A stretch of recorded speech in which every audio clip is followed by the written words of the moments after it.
Hi everybody, and welcome to another adventure. Welcome to the adventure. Welcome to another. Hello, everybody. Welcome to Critical Role.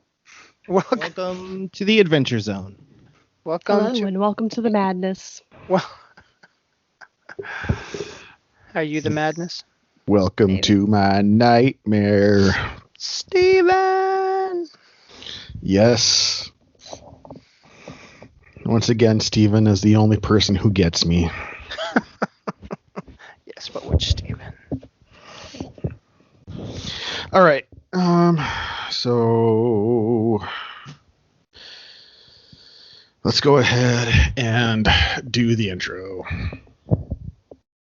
Welcome and hi everybody. Stop. I think I literally am gonna start the episode with Steve saying that. I keep wanting to call you Steven. I know. Steven! Hello, everybody, and welcome to this episode of Playing Games with Strangers. As I'm always reluctant to say the number because it was discovered that we had skipped one in the order recently, although by the time this gets out, that's not going to be such a recent discovery. My name is John. I'll be your DM this evening. With us, as always, we have our lovely group of strangers. We have Stephen McDonald. Steven! We have... Oh my God. All Dave, of them. All the Dave, rest. Dave, I have It's forgotten like your last Gilligan's name all of a Island. sudden. It's like Gilligan's Island when, like, the later episodes when it's just and the rest. It's John, Steve, and the rest. That's all right. That's okay. Just say Dave Mazing. Dave Yeah. Mazing. Amazing. I Yes. almost lost my my title today, but that's another story. It's been well earned. Dave Clements, everybody. Dave Clements. Thanks, Facebook. Dave Clementine. We have Celeste Mora, who you just heard cackling in the background there. I don't cackle. Okay, Ursula. And then we have J.S. Earls. Steve! Wrong. And everybody's favorite poo. It is Josiah Crandall. Hi.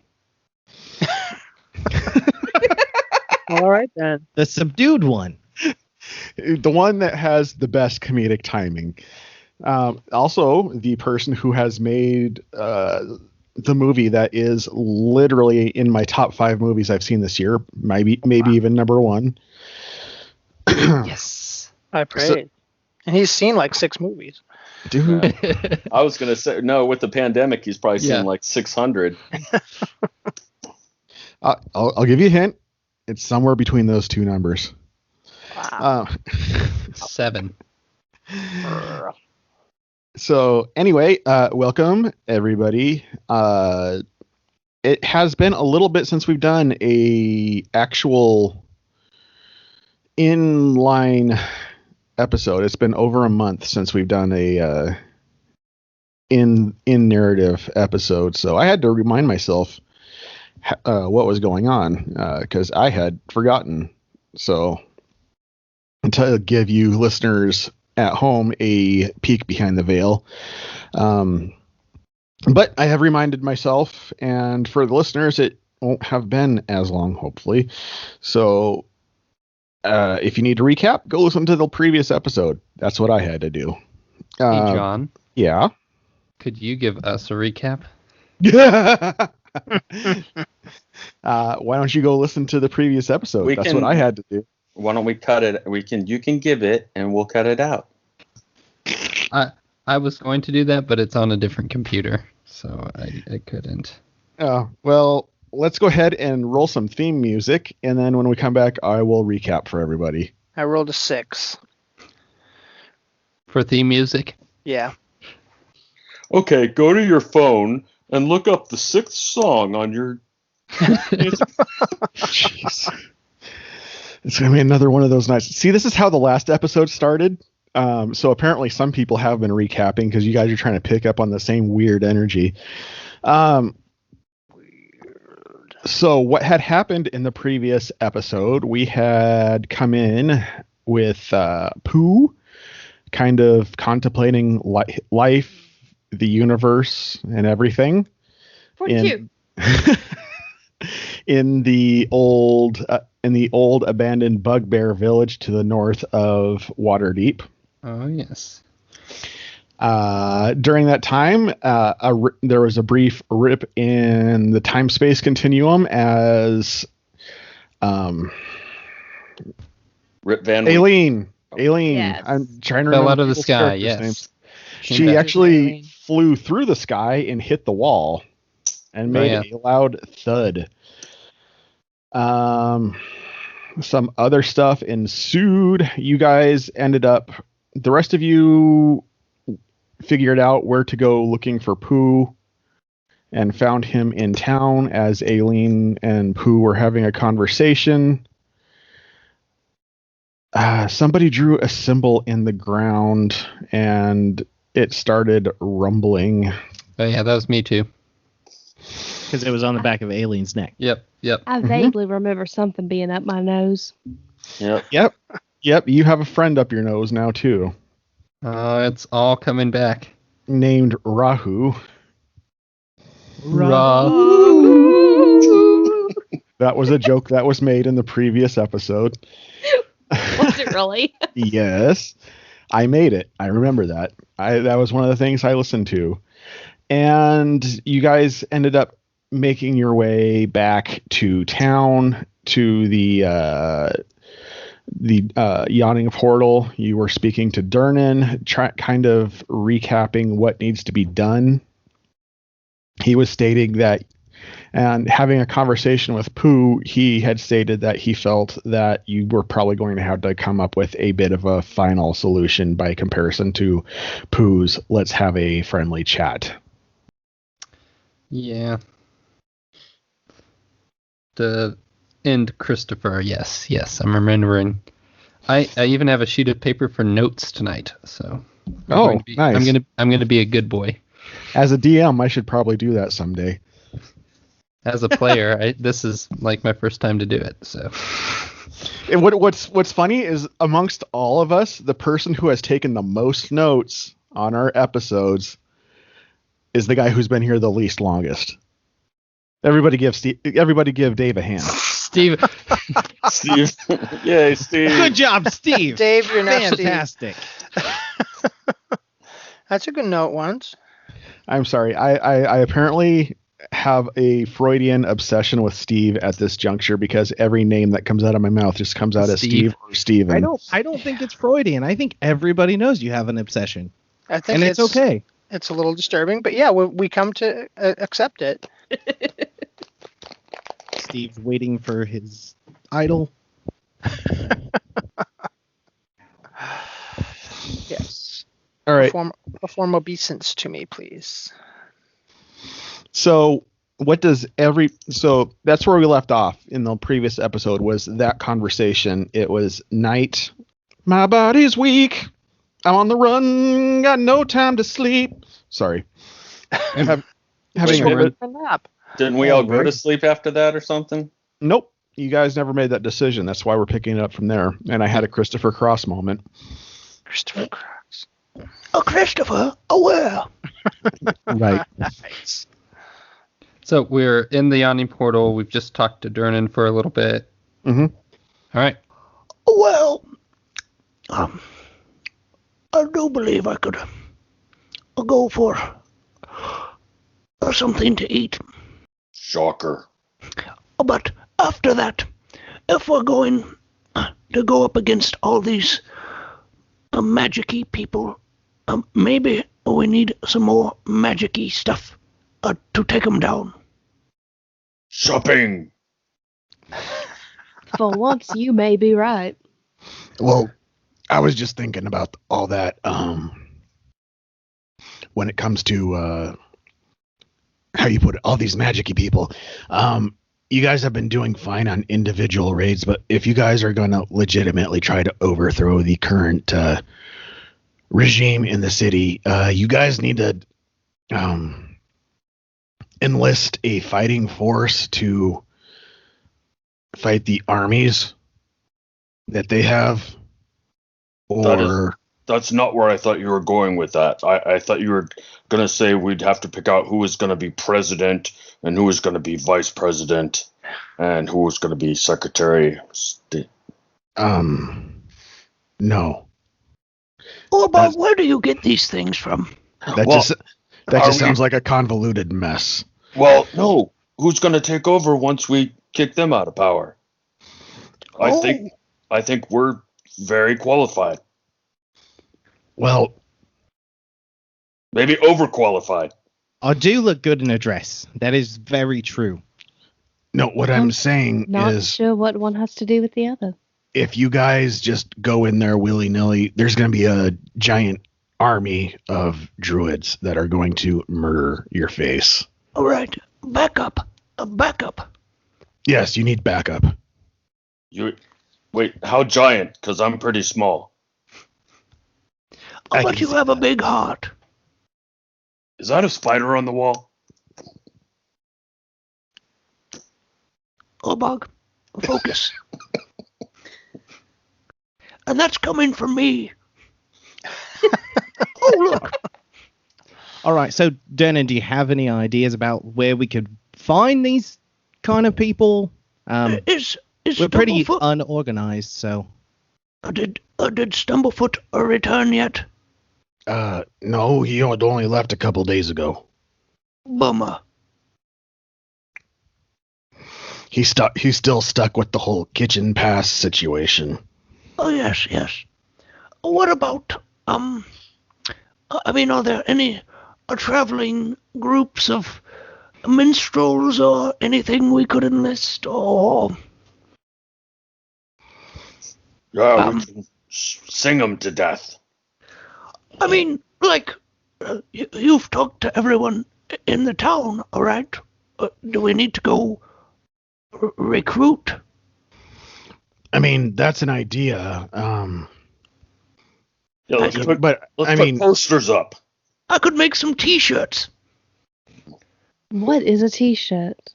Oh, it's like what I'm wearing, except with less blood on it. Oh, perhaps we should wash that. Let's have a contest. The thing about it is, a lot of the people who are in town aren't exactly what you would call battle-hardened warriors. Oh, yes, like Wilder here. Exactly. Gosh, it'd be really handy if there was another bugbear tribe. Oh, yes. Funny you should mention that. We did happen to meet them, and I had been thinking, and it's very good of you to remind me that maybe I could talk to them. They don't particularly like me, though. Is there a reason why, or? Well, you see, they were a rival, a tribe, and we would often fight against each other. And me being the last of my tribe, they don't particularly want me to continue tribing. They're very territorial, too. Did anybody else understand that by chance? I got lost somewhere in there. Internal politics, that's all I know. They don't like me. I don't like them. Oh, wait. Well, that's cool. Let's just all, live under the boot of some evil regime then. And, as long as you're comfortable, I guess. Oh, I see. Getting sassy with me. Well, you see. No, by all means. It was too much to ask you to step outside of your comfort zone to enlist help for the city and possibly bury old hatchets. That was a step too far. I apologize. Is there any way we can just send those bugbears a message so we don't do anything interesting today? Orbog, everything you've said so far has been very helpful. Has Thank it? No, I I'm vote taking for a you. page from your book. Give it back. All right, Give this page back. Dernan, I know what you're doing. I see what you're saying. There's wisdom in it. I suppose we could try to talk to them again. The king doesn't particularly like me, so we would need a peace offering. We'll offer pieces of poo. I don't That think didn't that's a good sound right. solution. I think it'd be a good idea to keep the bloke intact because he's kind of the representative of our little, whatever you want to call this thing. I do think we need a peace offering. I don't know what do bugbears like? How could we work this? I mean, I'm not giving up money, so Honey. They like honey. Do all bugbears like honey, or is that just poo? Well, I probably like honey more than the average bear, but bugbears do, in general, have a sweet tooth. But I'm talking more, Could we offer them land? yes, substantial. They would probably, they are always looking to say, you know, perhaps as the soul, yes, oh yes. are you talking to yourself again? I believe he is. All right, I'm just having making sure. an internal, an internal. Monologue. Oh, what's that? What? Yes, that's right. I'm having an internal orbog. No, that's not the right word. Dialogue. Yes.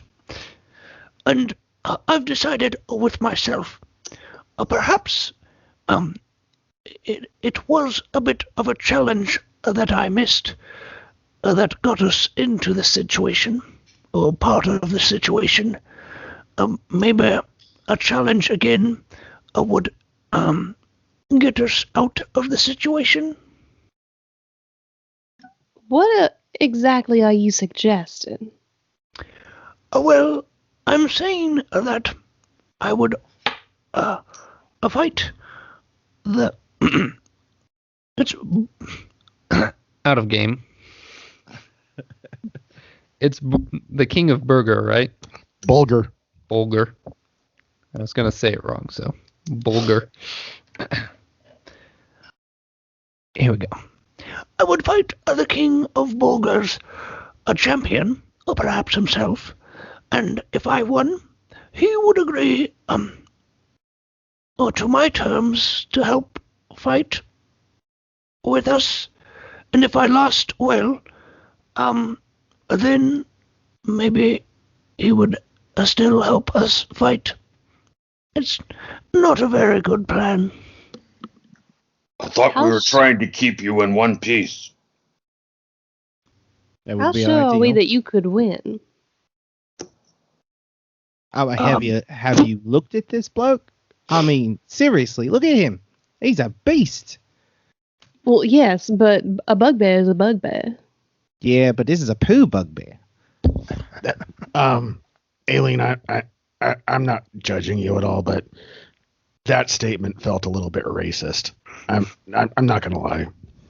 I'm just saying that if you were to pit a halfling against a halfling, does not mean that we would be completely equal in size and strength. So then this other bugbear, maybe he does more push-ups than our poo here does. This is my concern. Maybe it came across badly, but my concern is that poo may not be able to win. But Not that poo is not strong. poo has us, and they don't have us. And not that I've been with all of y'all that long, but I mean, we're kind of a special group here, and I I mean, it's my expertise, but maybe we could figure out a way to fudge the rules in his favor and not have a dead Pooh Bear, bug bear. You know what I'm saying? I also have the land of my people that I could offer. That's what I was thinking. Why didn't you just say that? I didn't say his land, but I said land. Yes, that's right. They do like land. And Bugbears. right now they don't have land, so Would you be willing to part with that poo? I know it means a lot to you. It is my home. I grew up there. I have many fond memories there. But what would it be if it was only me? That's a nice little poem I just made up. But Well you done. understand what I'm saying. I do. It would feel very empty. Well- Like it was when I was there just hours ago. I think it would be kind of a fun way to stick it to Christopher. Since he's also the last one. Yes. I say we do it. Let's get on with it. All right. Well, maybe some food and rest first. Of course. And push-ups. Oh, I don't do push-ups. This is all natural. This is from eating honey. And I pat my stomach. Durnan looks at you and goes, well, the kitchen's closed, so you can eat in the morning. Oh, is it morning yet? He just looks at you with a unemoted face and he's like, I'm going to bed. Sleep well, darling dear. Oh, yes, sleep well. I'm going to the kitchen. I mean, to bed as well. Wait, didn't Stumblefoot go to the kitchen? No, he that's went all to in the the past. kitchen pass. Oh. I'm going to bed. Right. We go to bed. Agreed. All right, so go ahead and restore your HP, your spell slots, and whatever else that needs to be. That was filling Right. everything back up. What level are you guys right now, by the way? After sleeping? Just 7 now. Yeah. No, Yeah, 6. we go up 2 We're levels 6. every night. We're 6. We're still 6. We're I'm a still 5. We've been 6 for a year. Yeah. I'm a 5. You're a 5? Mm-hmm. Wilder. You're gonna die. More like Yeah. milder. I was saved only to die 3-4 episodes later. Dave is our sacrificial lamb. Dave, go ahead and level yourself up 1, please, so I can have you all on the same level. What? Why don't you Make it level an up? even 2. Yeah, go 2. That's kind of... Givey. Is that legal? I'm the DM. I can do whatever I want.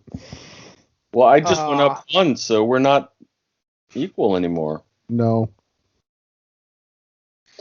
Okay. So we're just gonna be 6 forever. No, he's gonna level us up at the end of the arc. He's been saying Yeah. that. Now we are 6. Someday we'll be 7. So now we gotta find a boat. Yes. Rain's a coming. We have to wait 40 days and 40 nights. Okay. Let's see. I need a dove and a raven. Montage. Couple ravens. And rock golems. You know, there's some people at home right now who are like, what? Yeah. Why is a raven like a writing desk? Because Poe wrote on both of them. Yeah, excellent. Nicely done. I never knew the answer to that. Thank you for saying that. It's not the actual answer, Yeah, but it makes sense. there's multiple actual answers that people have come up with. Some of them are really clever. Some of them aren't. Some of them are not. You're true. This is true. So we're still sleeping, right? Can we talk about what we're having dreams of? I thought that the guy up my nose was talking to me while we were dreaming. Oh, that would probably be true. Gareth does not dream. Is he an electric sheep? He No. lives the dream. That's right. He's living the dream. You guys Actually- are hilarious. Gareth doesn't dream. Others just dream about Gareth. That's right. Quite He just possibly. dreams of a voice in the distance saying, "Steven!" Steve! Steve. I'm gonna send a video in the chat later. Hang on. Are we level 7? Yes. Steven, by the way, is my favorite Alice Cooper song. Wow. Oh, okay, so we're And- level 7, right? Nope. No. Just wanted to check. And keep asking, and I will demote you a level, and you will be level 5. Can I roll for it? Roll for persuasion. Just Roll for remember. level. I was about to say, just remember, Jeff, that whenever Oh, he used my real name. Okay, I gotta be serious. whenever you roll for anything, I set the DC. So Oh, okay, Dad. Roll a d6, and you get to choose whatever it is. That's the level you get to be. I have a +2. all right. So how did- Magic shopping. really? Why? I literally have no items prepared for shopping, and you want to go shopping. So everybody wakes up in the morning, and That's a good start. yeah. So and you come downstairs. Actually, no.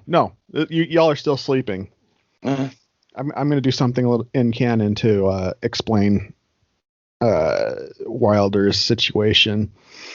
Wilder, while you're asleep, you have a really strange dream, and in this dream there is a beast you have never seen before that looks kind of like a horse, a cross between a horse and an elk, and it has like fish scales on it, and it has some horns coming, like a unicorn horn coming out from the middle of its forehead. And it's on fire. And yeah, and it looks kind of like it's on fire, but it's not burning up. And it's just, and it's staring at you like it's waiting for you to say something. Hello. Well, hey there, Wilder. How you doing? I was good till you woke me up. Hello? Are you sure you're awake? I mean, look around you here. Does it look like you're awake? And then when you look around, it's like it's just complete blackness all around you. Like it's like you're in the middle of the epitome of nothing. I'm not waking up where I thought I was, but you're talking to me, and I don't dream often, but this could be a dream. You're make-believe. Am I though? Am I really? I don't know. You tell me. You woke me up. You're not awake. I mean, if you like here, watch, and he leans forward with his horn and he stabs you in the shoulder, you feel nothing. Okay, I'm definitely not awake then. Right. So So I'm a little bit curious. I did not foresee you joining up with this merry band of misfits, and I can guarantee you that the three lovely ladies that I'm currently at odds with, they're not particularly happy with this decision. But I feel like you might have some questions. About what in particular? Like, I've got questions about this lot. Like, they're a little strange, and I'm not quite sure why I don't know. I don't really believe in anything grand, big, something like that, but it seems like these guys are on a very special mission, and I'm part of it, and I don't understand why. You don't understand why you're a part of helping civilization return back to normalcy?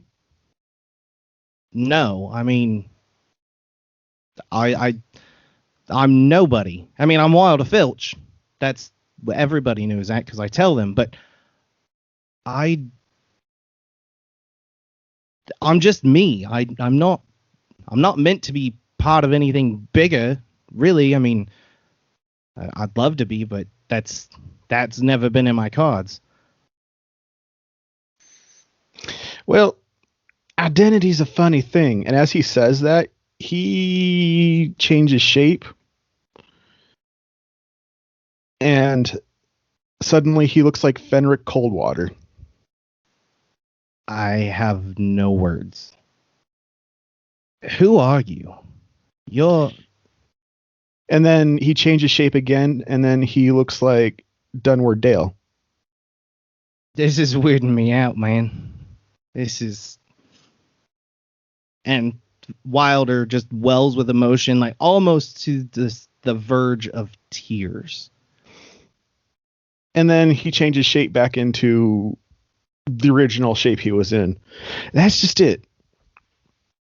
Identity is a funny thing because what we perceive as who we are isn't necessarily how others perceive you. And that parallax in identity is what enables us to be greater than how we perceive ourselves and what we think ourselves capable of. You see, you might just feel like you're just little Wilder running around with a pack of misfit toys on Stranger Danger Island. But in the grand scheme of things, it comes down to legacy. It's a series of small events that adds up to large events. You are better than who you are. Because you can be who you're meant to be. Does that make sense? Of course, if you just keep hanging on to the you now, you'll never have a chance to achieve the you later. That's some great advice to live by. I don't know how to let go of where I came from and go forward. You don't have to let go of who you came from, because you'll never be where you're at if you didn't go through where you were. But you'll never get to where you're going if you hang on to where you're at. That's what I'm saying. Makes logical sense. Of course it does. It's me. But anyway, I digress. I tried having this conversation with Orbog a few, days, a week ago. He wasn't very perceptive to it. I think you understand what I'm trying to say here a little bit more. Yes. But I've been told to help you out a little bit because you feel like you need to be caught up. So just hold still. And he reaches up and he kind of scrapes his horn across your forehead and makes a symbol that you can't see. He goes, there. And he goes, now when you wake up, you're going to feel a little bit funny, but that's all right. Okay. Any other questions before I go? Who are you? Well, I'm the keeper. And as soon as he says keeper, your eyes pop open and it's bright morning. What in the world was that? And when you wake up, you feel a little bit stronger, a little bit healthier, a little bit almost like you leveled up. A little bit country, a little bit rock and roll. Easy there, Donny Osmond. Never country. Never country. It depends on the country. Sweden. No, unfortunately, the kind of country you feel is Cowboy Troy. And I died. I woke up and I killed myself. So strong. All right, so everybody else wakes up. Are you? You smell some delicious smells coming from downstairs, probably from the inn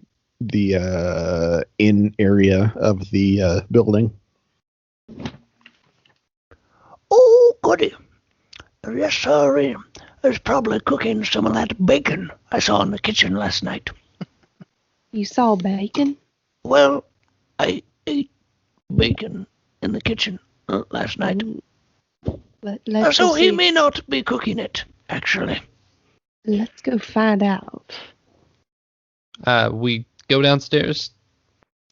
I would like, as you guys go downstairs, I would like everybody to make a perception check. Oh, yeah. Nat 20 on that. 12. I don't have my character sheet pulled up 22. yet. So mine's 21 with my nat 20. Wilder, you do not have to make a perception check. Okay. And mine was a 14. Oh. All right, everybody that rolled over a 15, you guys notice that Wilder has kind of it almost looks like a hickey that is in the shape of a symbol on his forehead. And Mark of Cain. and he looks a little bit peppier and buffer as you guys are going down the stairs. Oh, well. We need a buffer. Wilder. You look rather, bigger today. Thank you. I mean, I had an okay night's sleep. I had a really weird dream, but I feel fantastic. You look, fantastic. Oh, thank you. You have a little something right here, though. I might want to rub that off. At point where his mark is. I rub it off, or attempt to. You don't feel anything up there, and Pooh, from your perspective, it's not rubbing off. Here, let me try to get that for you. I lick my paw and try to. It's like on his neck, you said? It's on his forehead. On his forehead, yeah, okay. So I lick my paw and I put one paw on top of his head to hold him still, and take my other one to really just kind of try to scrub it off. It's the spit thumb, the parent spit thumb. Okay, you're messing up my hand. Come on, bro. And I kind of shove him away gently. How's his hair look? It has been thoroughly tussled.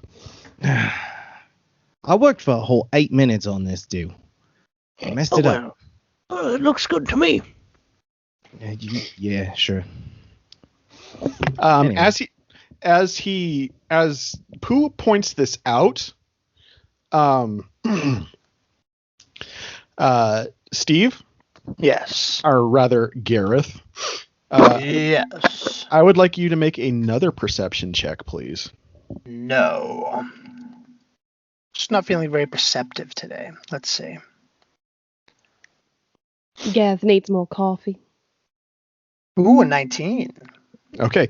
As you look over, you actually do see, now that Pooh has been kind of rubbing it, it kind of, the symbol had actually darkened.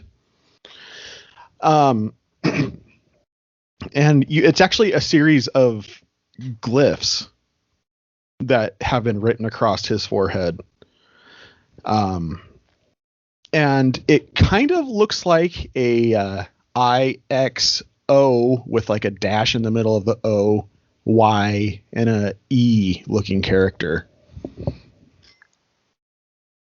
Do I read ancient Greek?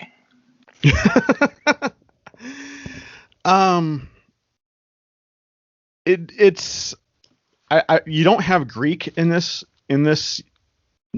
world, but go ahead and roll a. Let me take a look. How would I? Athletics? Yes, an athletics check. I have Arcana. I have religion. I have. Let's go with let's. I want you to roll a religion check with advantage. I'm trying to help you out, Steve. He's not With helping advantage. himself. It's what, an 11?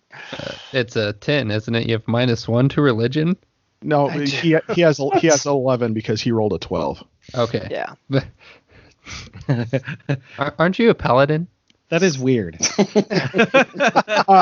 Steve, I will say this, because the way I set these types of things, this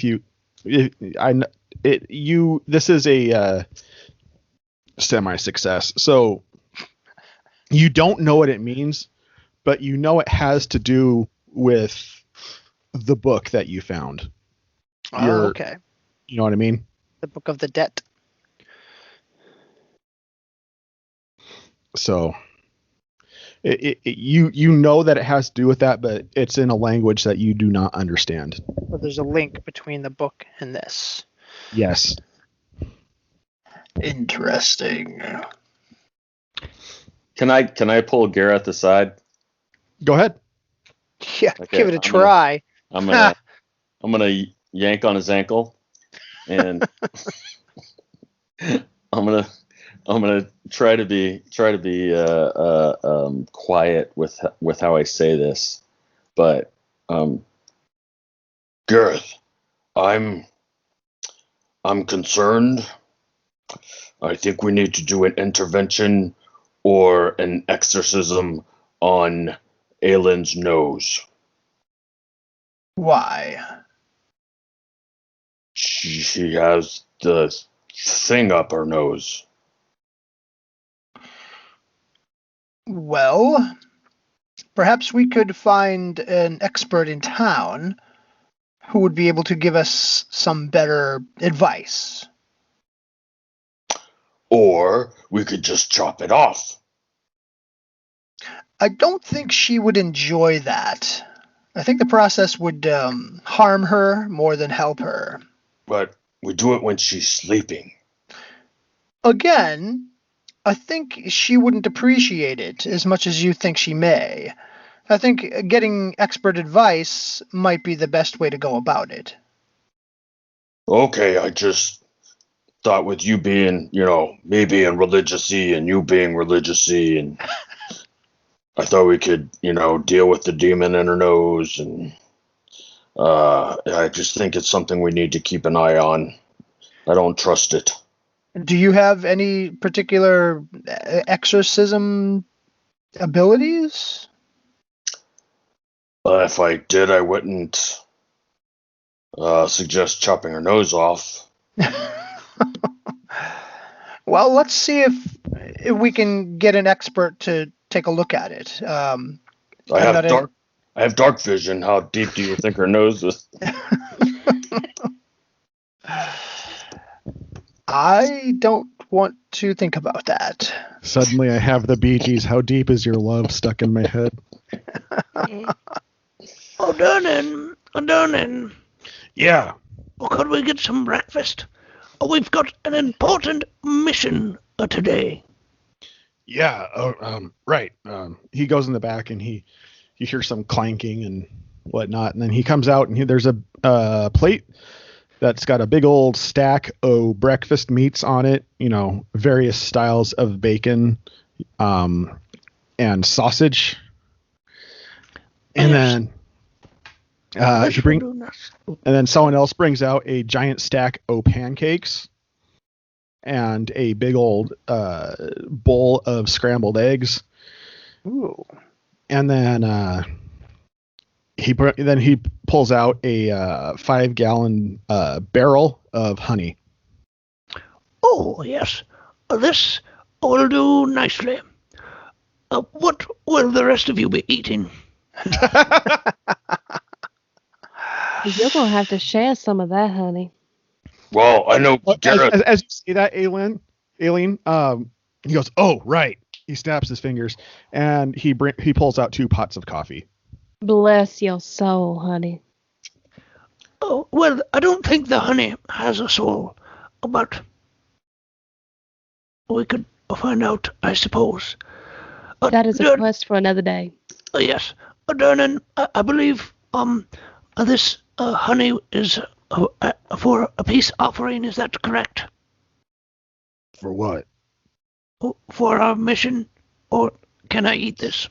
No, I brought it out for breakfast. Oh! You guys seem to have your own plan for how that was going, so. Well, perhaps I'll put a smackerel of this in my pocket to give. And I look around for like a container to put it in or something. Let's see. Yeah, I probably don't see anything. What'd you roll? Like a 4. Yeah, you don't find anything. So I take it. I take like a couple handfuls and stick it into my pockets. Oh, maybe we'll just save this a little bit for later, and then I'll eat the rest of this for now. Okay, out of character, I have this thing where I hate being sticky, and you talking about shoving fistfuls of honey into your pocket just gave me a physical reaction to that idea. I apologize. I hate it. I hate it so much. I'm going to do lots of sticky stuff to your character from now on. Yeah. The more you know. Do. That's right, everybody. We're going to learn what happens when you prod the DM. I just. No, I'm talking about Figured it the out other this people. far. So, anyway, back into the game. We eat some food. You eat up, and Dernan, as he's bringing things out, he looks at you, Wilder, and goes, is it just me, or did you get buffer overnight? I mean, maybe. And I kind of unbutton my shirt just one more button. Do I look a little bit more ripped? I feel a little bit more ripped. Yeah. It's the push-ups. He did push-ups. No, I just ate more honey, right? Pooh? Oh, Yeah. that's Yeah. right. Yes, Yeah, yes. that's the honey. I mean, And maybe, I give you a fist bump. I put out my fist to give you a fist bump. And they stick together. It is covered in honey. I mean, I guess I'll eat it now that it's got hair in it. Oh, that's the worst. I'm in my own private hell right now, everybody. So, and he's like, it looks like you got taller too. I mean, that's the weirdest thing. Then he looks over at you, Orbog, and he goes, you should take lessons from this guy with whatever he's doing. Oh, I'll definitely kiss up to Pooh. No, I was talking about Wilder. I know, Wilder's kissing up to Pooh. Oh, I see what you're saying. And he kind of moseys back into the kitchen and chuckles to himself. I mean, do I actually look different? I feel different. I keep saying that over and over and over again. I feel more full of life, like, than I have in ages, really.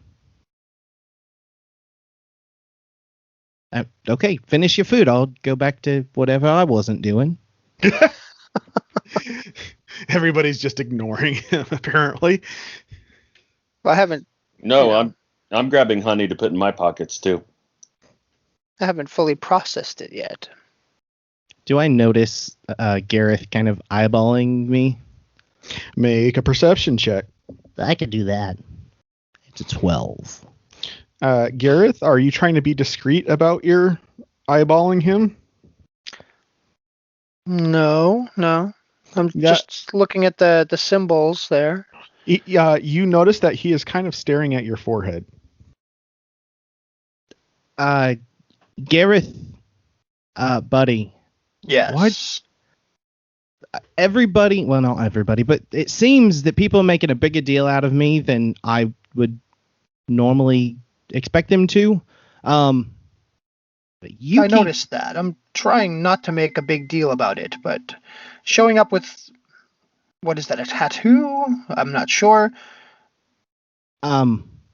You've never seen my tattoo. Well, I'm seeing whatever I'm seeing up, on your forehead. It's probably bugbear spit.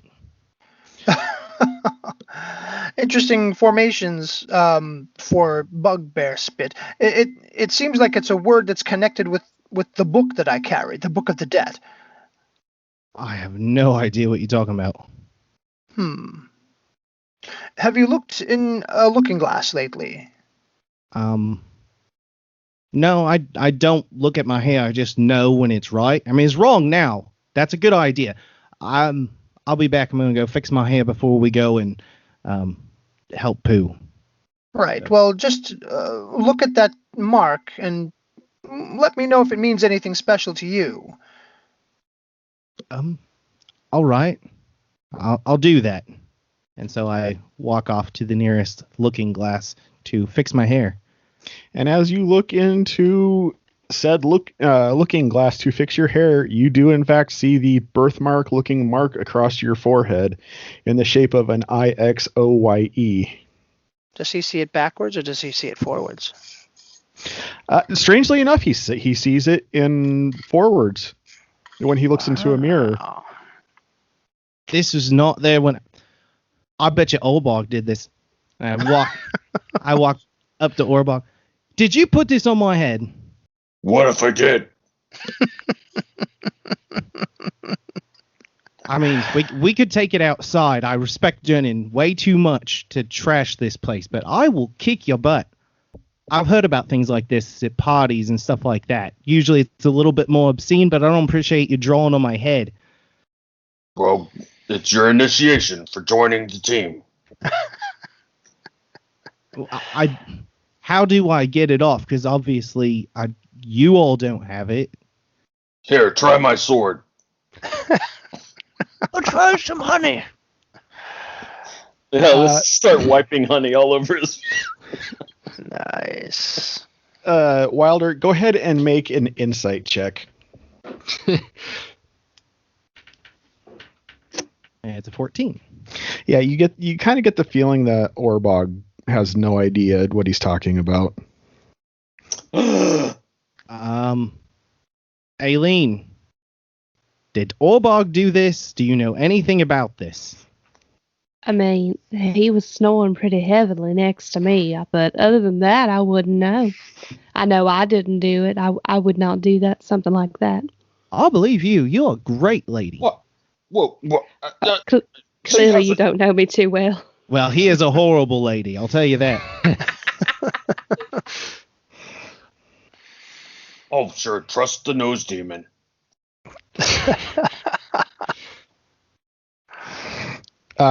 Wilder, just to make a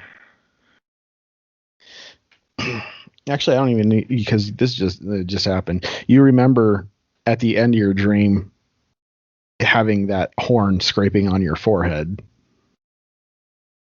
and then you asked him who he was, and he said the keeper, and you woke up. So Don't let him railroad you, Dave. Don't let him railroad you, man. No, I'm just giving him a gentle nudge. What he does with that is his own business. Choo choo.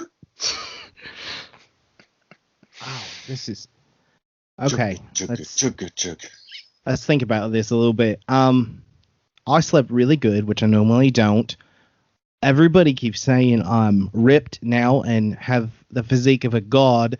I didn't say that. I'm just I'm leaning over and looking up his nose casually. Casually. Hey, short As stack. you do. As one does, yes. Short stack. Quit looking at my nose, you creep. All right. Good sleep, beautiful body. Better than normal. Okay, so I told you I had this dream, right? No, I don't believe you did. No, Okay. you didn't say anything about a dream. Well, I did have a dream, and I have a This- dream. Oh, Yo, I well, had you a screwed up your dream. I had an awesome dream. People in the park playing games in the dark. And what they played was a masquerade. Pooh had a dream and all his clan died. you guys have You shut one of the it. strangest dreams. Anyway, so this thing, it was a lion on fire thing, called Ooh. itself the Keeper. Sound Aslan. familiar? oh. No, what now? Well, that's Keeper. fascinating. Pooh stands up. That fellow. Oh, if I get my paws on him again, I'll You'll I'll honey just- him. yes, that's right. I'd punch him right in the face. Well, Give him such a don't pawing. do nothing to me, because he came to me, woke me up, even though I He wasn't came to actually awake. you, did he? Yeah. Wouldn't Punch it be Wop. nice if he came Punch to Wop. me once and now and then? Take your anger I'd out. have a few words for him. So I take it you've all met this guy? Thing? Indeed. Oh, He's, yeah. he's the reason we're in all this mess in the first place. Well, I mean- I'd say Pooh is a big reason why we're in it, too, but... Besides that, you don't have to keep reminding me, Orbog. I feel bad enough about it already. Yes, let's stay away from the blatantly obvious. Right. The Keeper was someone we met and brought us to, what would you call it, another realm.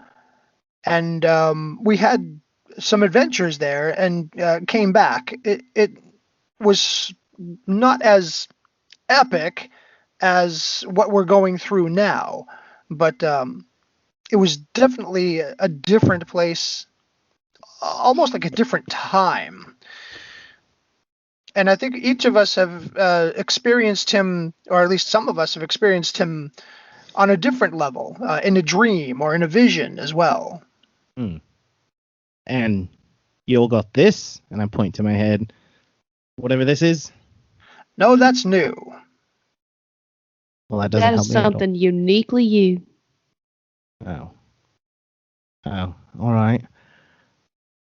But you can all see it, yes? Yes, Yes, even the nose demon.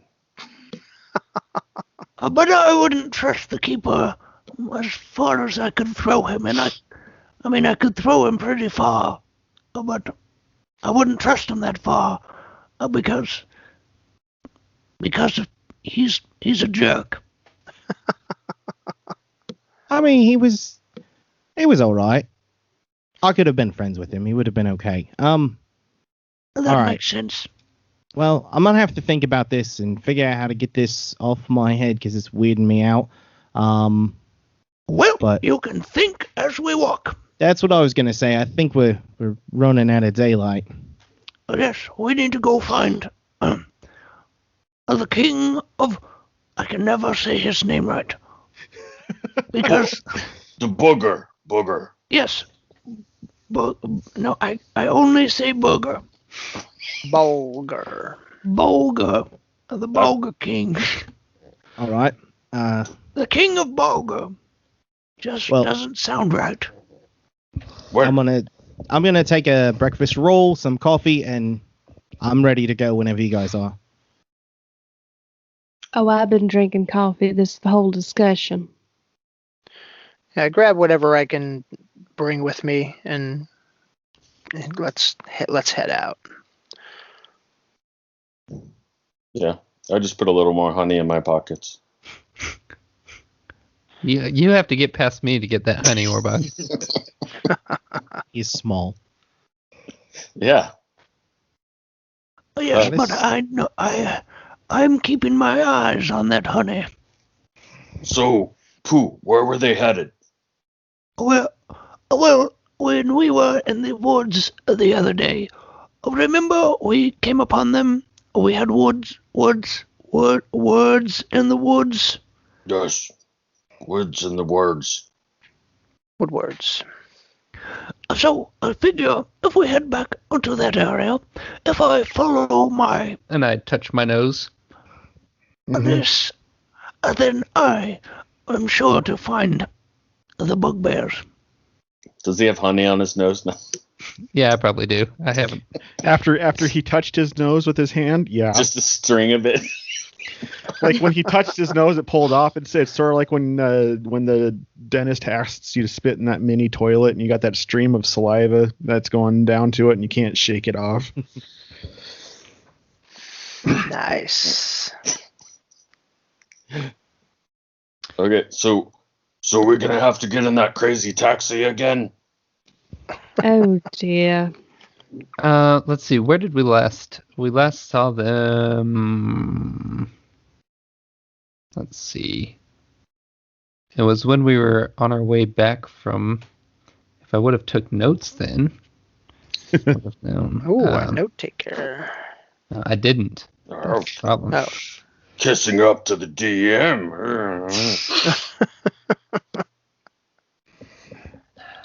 Let's see. Dave, do you remember? Because you're the one who has been listening to the back episodes and taking notes. I actually don't. I don't know if that one's. I don't think that one's out yet. I believe it would have been. Let's see if I'm thinking right. It was when we were on our way back. I think Stumblefoot was still with us. If I'm remembering correctly. No, he wouldn't have been. No, I think he was. I think he was with us. So I think it was on our way back from the place where we got the needle. Yeah. It was actually on the way too, but that's fine. Okay, yeah, on the way too. Yeah. In between there and there. So that would be because so it's a ways away from us, right? Yeah. It's a little bit south of Daggerford. Yeah. A little south of Daggerford. Well, if only you had a way to get to Daggerford real quick. Yeah, so I start walking out the door. Oh, I'm sorry. Am I railroading you by helping you? No, I was just about to go there. So The railroad. We should take a train. No. So I walk outside the door. Everyone's all right. We should head Wait. back inside. There's a portal inside. Yes. There's a portal inside. So I turn around. There's a portal potty. I walk back inside. My shoulder's a little slumped. I should have remembered this before I exited so epically. You come in and Durnan's in there. He's got yellow rubber dishwashing gloves on, and he's wearing a pink apron. And as he's cleaning up your table, he looks up at you and that deer caught in the headlights look as you walk back in. Durnan. We forgot to leave a tip.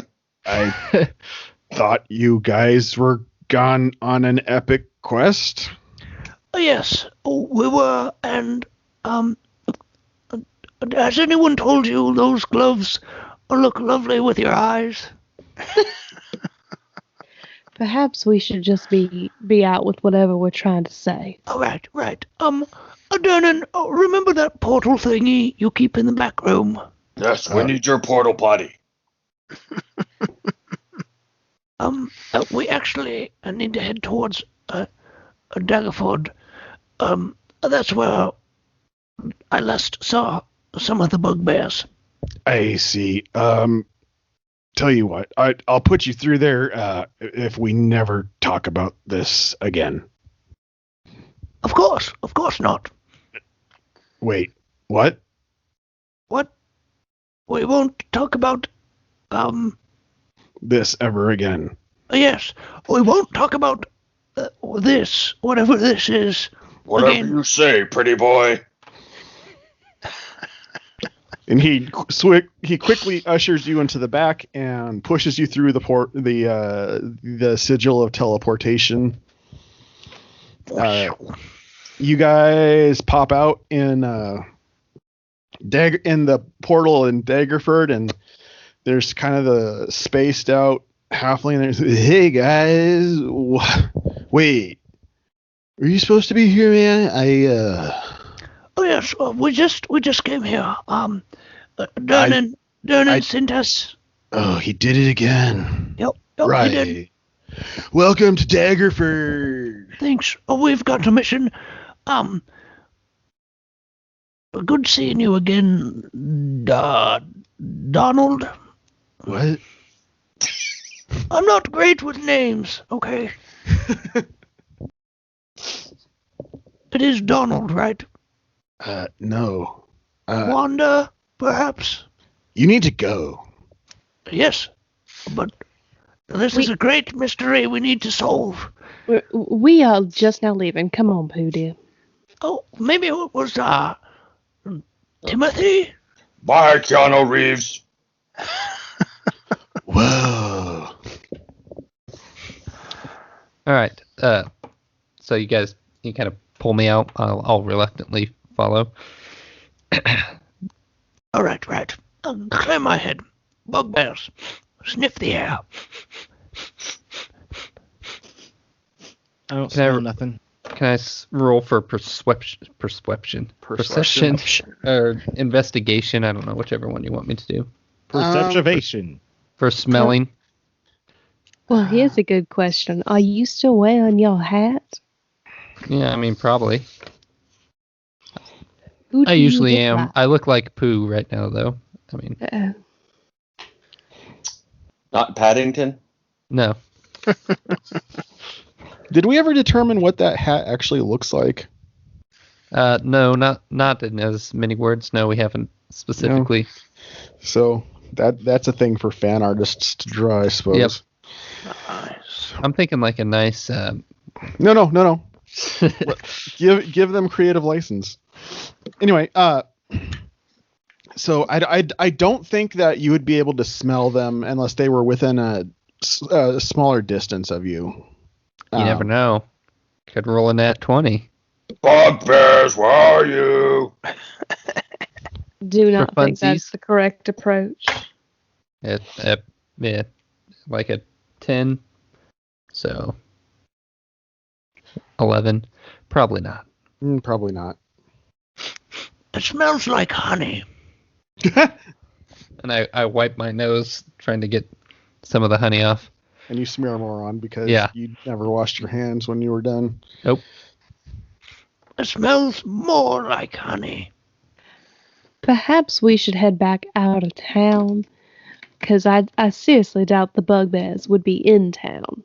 Yes, they were outside in the foresty area. Good thinking, Aileen. For Sometimes the forest. that happens. And I go to. I'm just gonna milk this for all it's worth. I'll give you a nice pat on the back. Oh, thank you, dear. Pat. Anytime. Now. Aileen, when he goes to pat you on the back, you feel your shirt kind of adhesing to his hand every time he pulls it off when he's patting you. Oh no, Adhesing? I had already imagined that. You mean adhering? I know, but I want everybody else to be as uncomfortable with the situation as I am. Aileen, your shirt's a little sticky. You know, I have noticed that. I feel like maybe if we find some body of water, I may try to wash my shirt with me in it. Might want to wash his face too. Hey, John. Yeah. Is there a surreptitious way that I could cast divine sense around, like in the vicinity of Aelin, so I could see what the whatever my it nose is up demon there, is doing. if it's a good or evil presence, without everyone knowing or without me, alerting her. You can cast it and make a. What are the components of that? Is it somatic movement, verbal, SVM? It should be on your character sheet. Let's see. Okay, so you may know the location of any celestial, fiend, or undead within 60 feet of you that is not behind total cover. So I'll say, "Hey, look up in the air. Look up. Hey, look up look at that cloud." And then while I can see up her nose, it's not in total cover, right? I will do this because I would, if you want to take that gambit to get her to look up so you can see up her nose when you cast this, you can do that, but I'm going to make you make a stealth check at disadvantage. Okay. Fine. Be that way. How about that? Huh? All right, so Aileen, Gareth looks at you and goes, "Hey, look up there. How about that?" Hey, look up there. How about that? Are you going to look up? Well, considering I have to look up to look at him, I already am. She's got a point. You are significantly taller. I don't think you'd actually be able to see up her nose if she was to look up unless you got down. So as you start to look up at him, he gets down and it's apparent he's trying to look up your nose and do something. Gareth, what are you doing? This is just one of the ways I take care of friends. Don't worry. Uh-huh. Don't worry. This is gonna hurt you more than it'll hurt him. You hush. Are you all right, Gareth? Did you get into the honey that had sat too long? No, I did not. No. I'm fine. Thank you. Let's carry on. Okay. Aileen, are you feeling okay? I'm feeling quite fine, thank you. You don't feel evil or demony? Not at the moment, but should that change, I shall let you know. Okay, I have this thanks. feeling if you keep asking her about it, she's gonna feel demony. That's not outside of the realm of possibility. You're new. What would you know? So as you guys are walking through town and this is going on, everybody is staring at Pooh and at Wilder. Wilder, do you get the feeling that you're being stared at? Believe it or not, buddy, I feel like people look at me a lot. I mean, look at me. I'm pretty good looking, yeah? Huh? I mean, for a person, yes, you could use a little more hair on you. But that's just my 2 cents. But I mean, outside of that, yeah, maybe. I was gonna ask you the same thing. Yes. What do I look like right now, Wilder? A bugbear? Oh dear. I always forget to turn this thing on. And I quickly think of, let's see, First thing that comes to mind off the top of your head, go. an old elf. All right. So he turns into an old elf. That is a really cool trick. Oh, it's all in the hat. Disguise, don't you know? You want to try it on? I take it off and He turns back into a bugbear. and give He's it trying to to hand it to you. Wilder. I turn into a goat. Well, look at you. Are you walking on 2 feet or 4 feet? As I change, I drop to 4. Okay. Hey, look at this. Everyone, Wilder's a goat. This is our chance. This is our chance. Leave him. Leave him. Just go. While that is amusing, perhaps we should wait till we are out of the city limits. Oh, you want to try, Aileen? You've never actually tried this. Not right here. Not right now. Bog, you want to go? Oh, I want to go, all right. I take the head off of Wilder. Wilder, you were crawling around on your hands. This is a real awkward position. I'm standing up now. And I put the hat back on, so I'm a old elf again. Okay. I don't need to use that thing. You were a wonderful goat. Thank you. I've been called worse. Now everybody just seems to be staring at Wilder. Or specifically his forehead. Nope, too high for me. It's sort of like when you see a guy with a facial tattoo walking through a public area. It draws the eye. Mike Tyson. I think it's your tattoo. This is not my tattoo. Whose is it? Oh, wait. Get What do it you mean back. it's not your tattoo? Did you steal it? I have a tattoo. You haven't seen it. This is not it. Prove it. You have a tattoo? Me too. Yours is probably cooler than mine, though. Actually, I don't. I just wanted to bond. Me too. I have a tattoo too. You A are tattoo tattoo. Oh, So, Rough to see the bugbears. Well, let's see. Gareth. Yes. Could Wilder borrow your helmet? that would look. You know what? That would look weird. Give me some of your honey, buddy, and I'll fix my hand. Just Right. And I reach into my pocket and grab out a little glob. As you reach into your pocket, you find that the honey is starting to crystallize at this point. What? Sort of like honey does when you leave it out. Oh dear. It's not quite as sticky as it used to be. Aileen, can you knit a hat for him? A Kraken hat? Perhaps that is what I'm working on right now. How very fortuitous. Available for purchase by request. Yeah. Well, get cracking. Holy You too can look like a Kraken head. Everybody, we should celebrate. We just had our first product placement in game. yay! So, stairs aside, you guys make your way out of town. And you start heading south.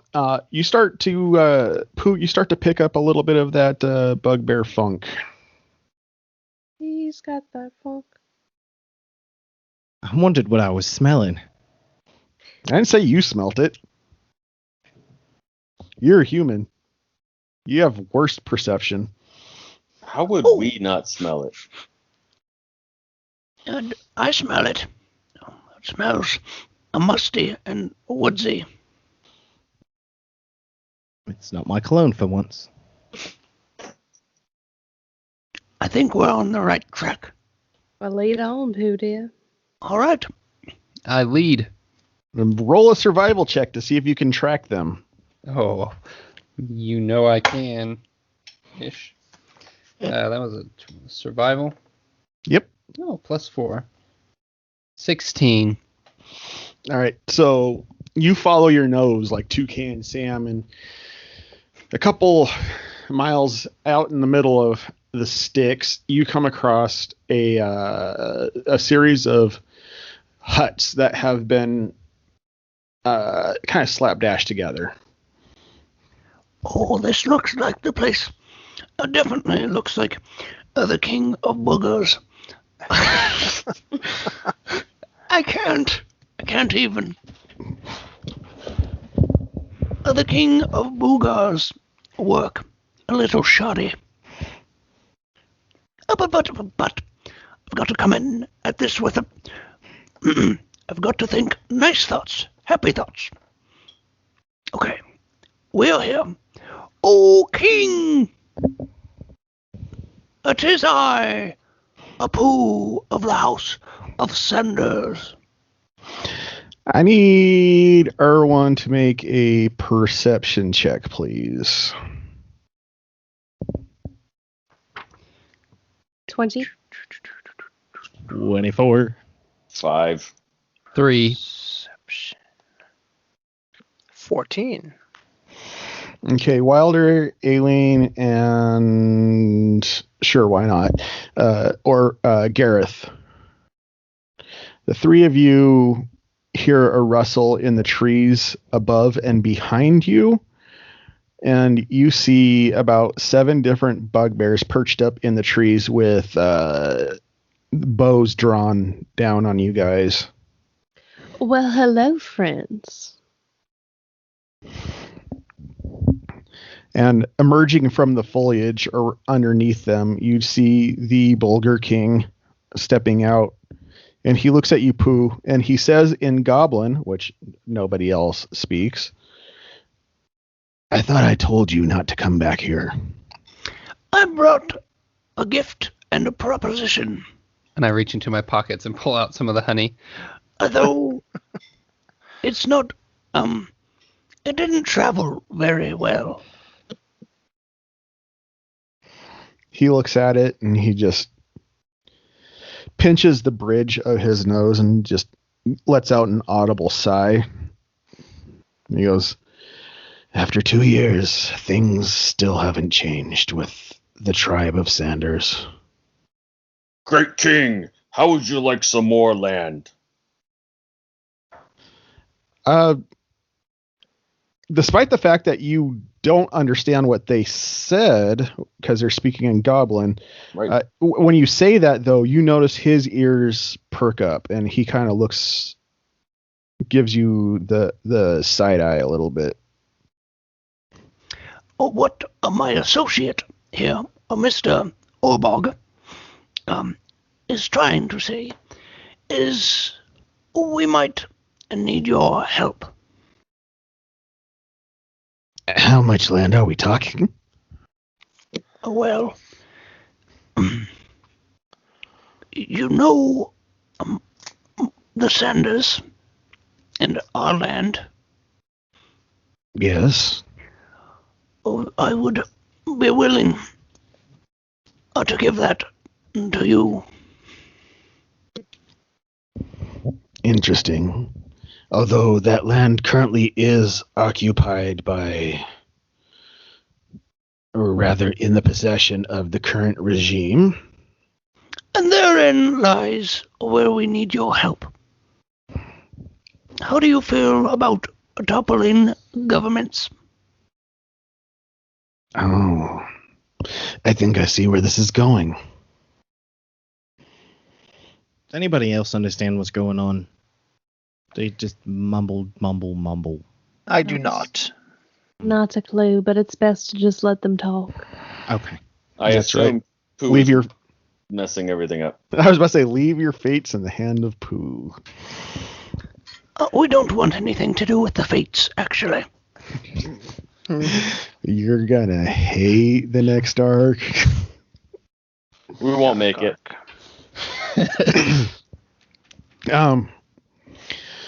Well then, I'll tell you what. Give us a day to take it into consideration, and we will meet you at dusk tomorrow on the outskirts of Daggerford. All right. King, I know we haven't gotten along in the past, our tribes, but the world is a different place now than it has ever been. And that could leave one seeing that things like our rivalry may not be as much as they were. That's all I have to say. Thank you. We will see you at dusk. I turn to the others and I say, I kind of give them a thumbs up, so kind of like, I think. without saying too much right now. Like to show that it went okay. It went pretty good. So a smile and a subtle thumbs up. Does anyone else want to know why bugbears speak goblin? Technically, goblinoid. One more time. You are gobbling a lot of stuff all the time. That's right. Nom, nom.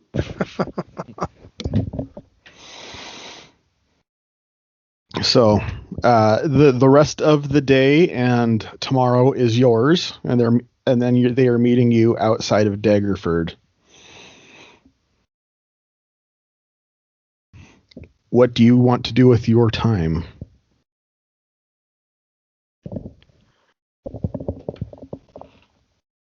I want to go to the Goblin Library and trace the lineage of So you're going to go to the library in Daggerford and try to do some bugbear Genealogy. I wouldn't say genealogy. That'd be of a specific person, but some evolutionary research. Yeah. Oh. Okay. Very fascinated. Okay. What's everybody else going to do with the time they have? Isn't Daggerford where the church was? It is. I'm gonna go back to the church and see if they need anything done since they've been so nice to us. Okay. I'll go with her. I'll accompany her. What day is it? Is it a weekday? It's a Wednesday. Okay. Oh, It's okay. Awana's on tonight. I mean, I was going to do a Wednesday night service, but you know what? I like the idea of Awana. That's going to be a thing. Well, there you go. Hey, Orbog, you don't mind if I pal around with you? I feel like we got off on the wrong foot. Maybe we could learn something together? Sure, yeah, I like learning things about people. All right, well, I like telling nothing about myself, so that's what we're going to do. All right. Pooh, what are you doing?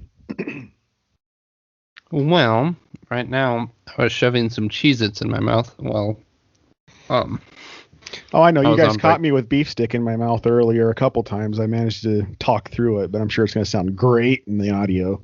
Yeah, you're gonna get a tersely worded email after this. Yeah, From JS. he stuck it in his pocket. Or from Grace. Right? Yeah. Not the only one. so I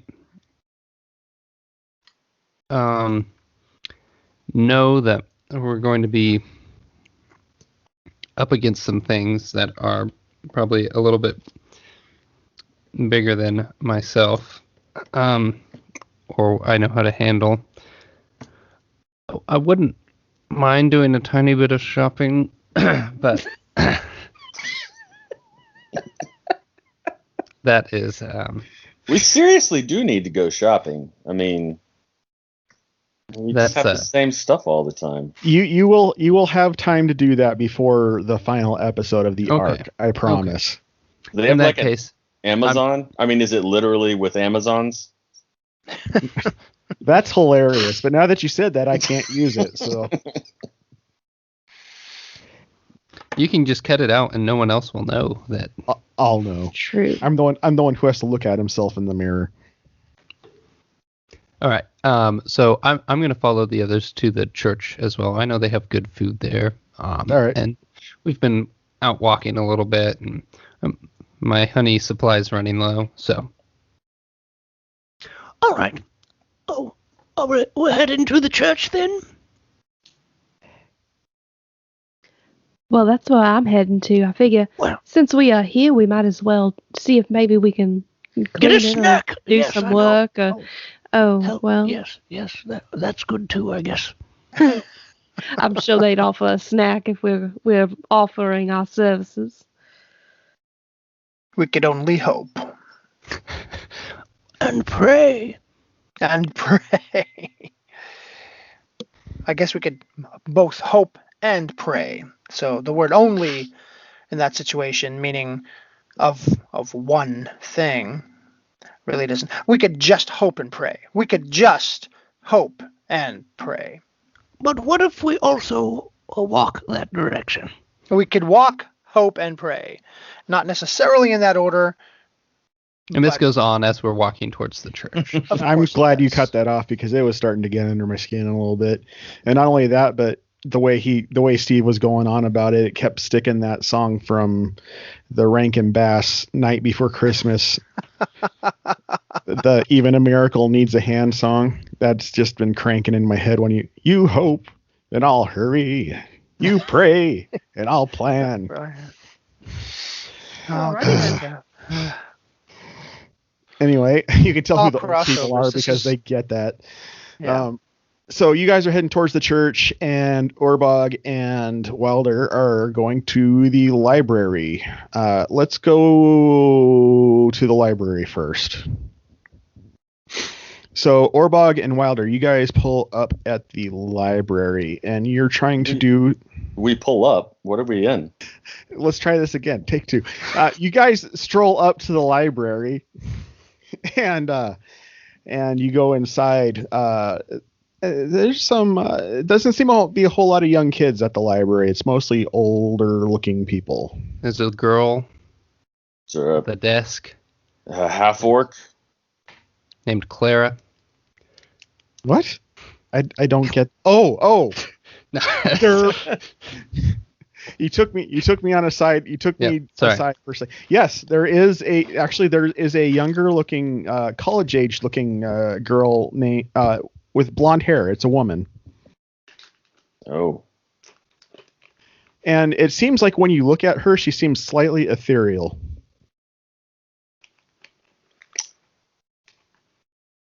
Oh, great ethereal one. She looks like I don't know what you're talking about. I think he's just saying you're beautiful. You're absolutely stunning.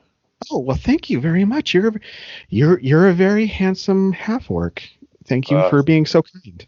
Yes, you're for a human, you know. I mean, so is there? yeah, I want to look up stuff on. So I just my mind was literally blown about goblins and bears being connected. And I'd like to do some goblin research on like what other races are they connected to? Because that's just like fascinating. I mean, are all the races connected? Are they gonna take us all over? I mean, what?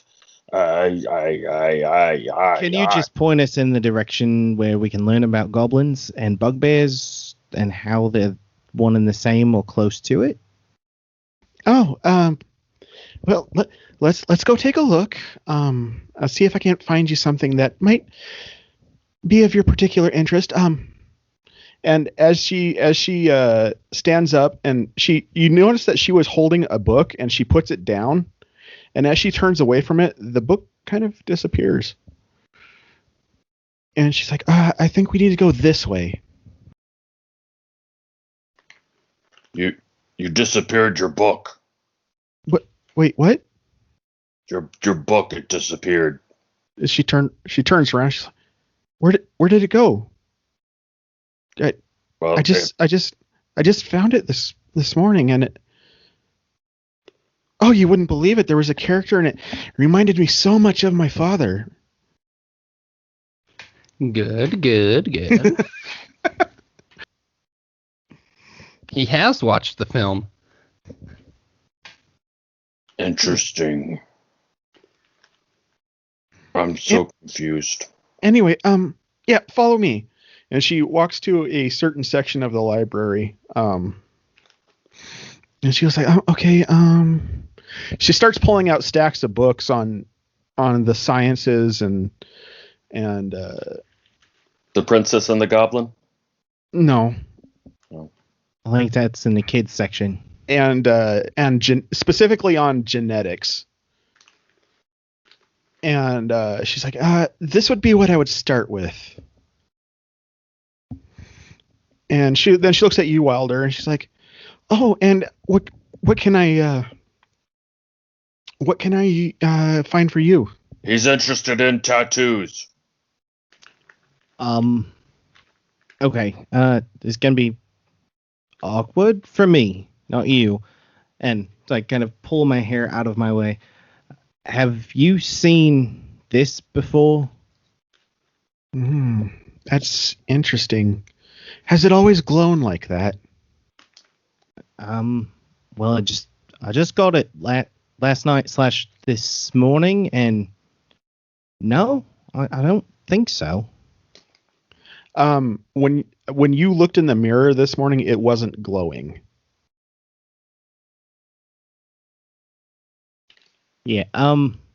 So no, I don't think so. And Orbog, from your perspective, it's not glowing for you either. Can I even see anything other than the bottom of his chin? Well, you're not that short, dude. You're not like alien short. Almost. Hey now.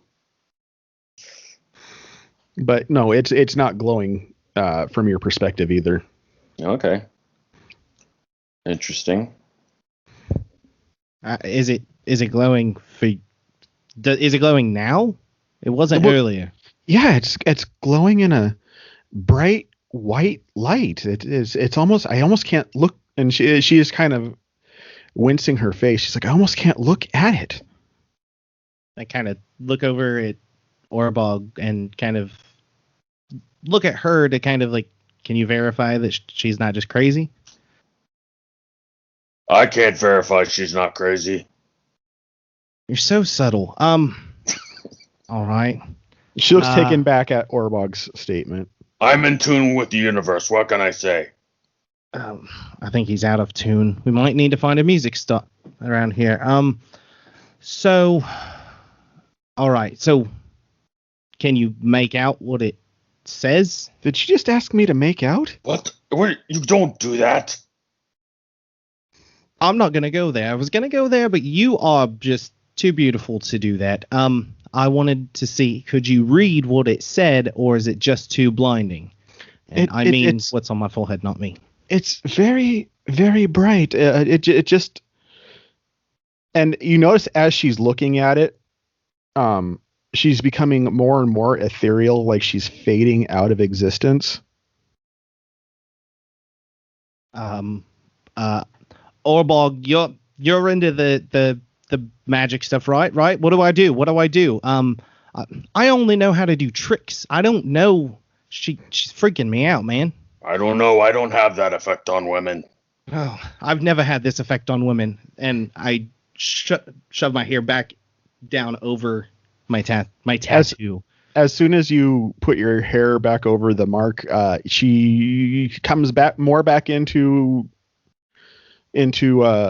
focus, and she kind of shakes her head like she had been daydreaming. She's like, I'm sorry, I spaced out there again. What can I help you find?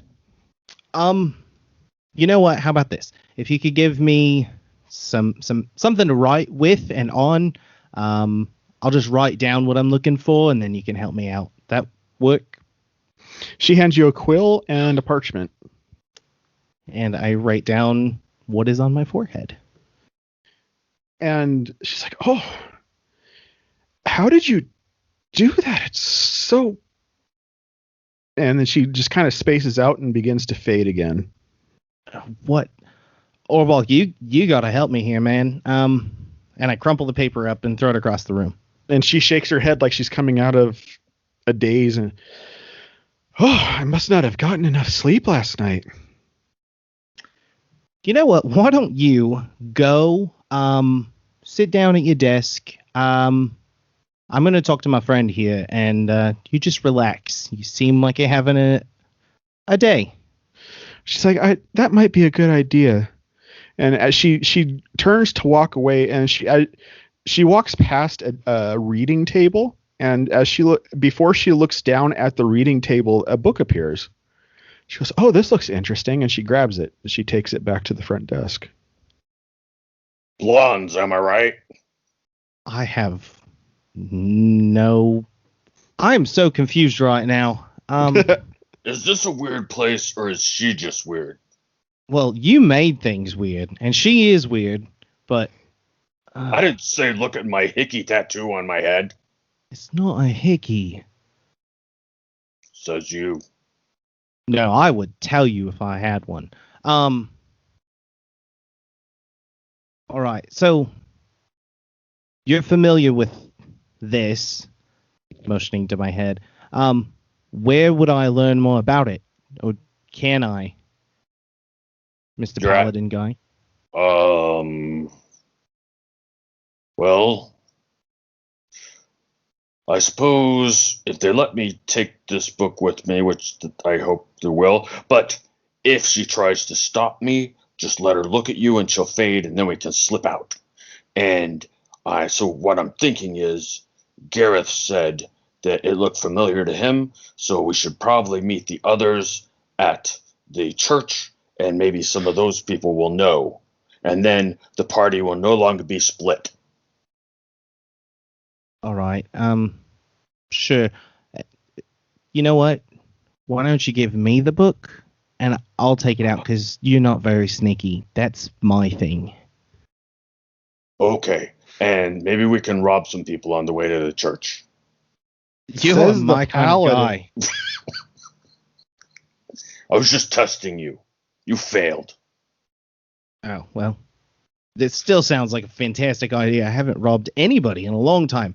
Not really I mean- robbed, but conned, maybe? Yeah, I mean, because sometimes you get the urge, so you could just like rob them and then put it back. And you know what? So- It's not my fault that they weren't that smart, right? Right.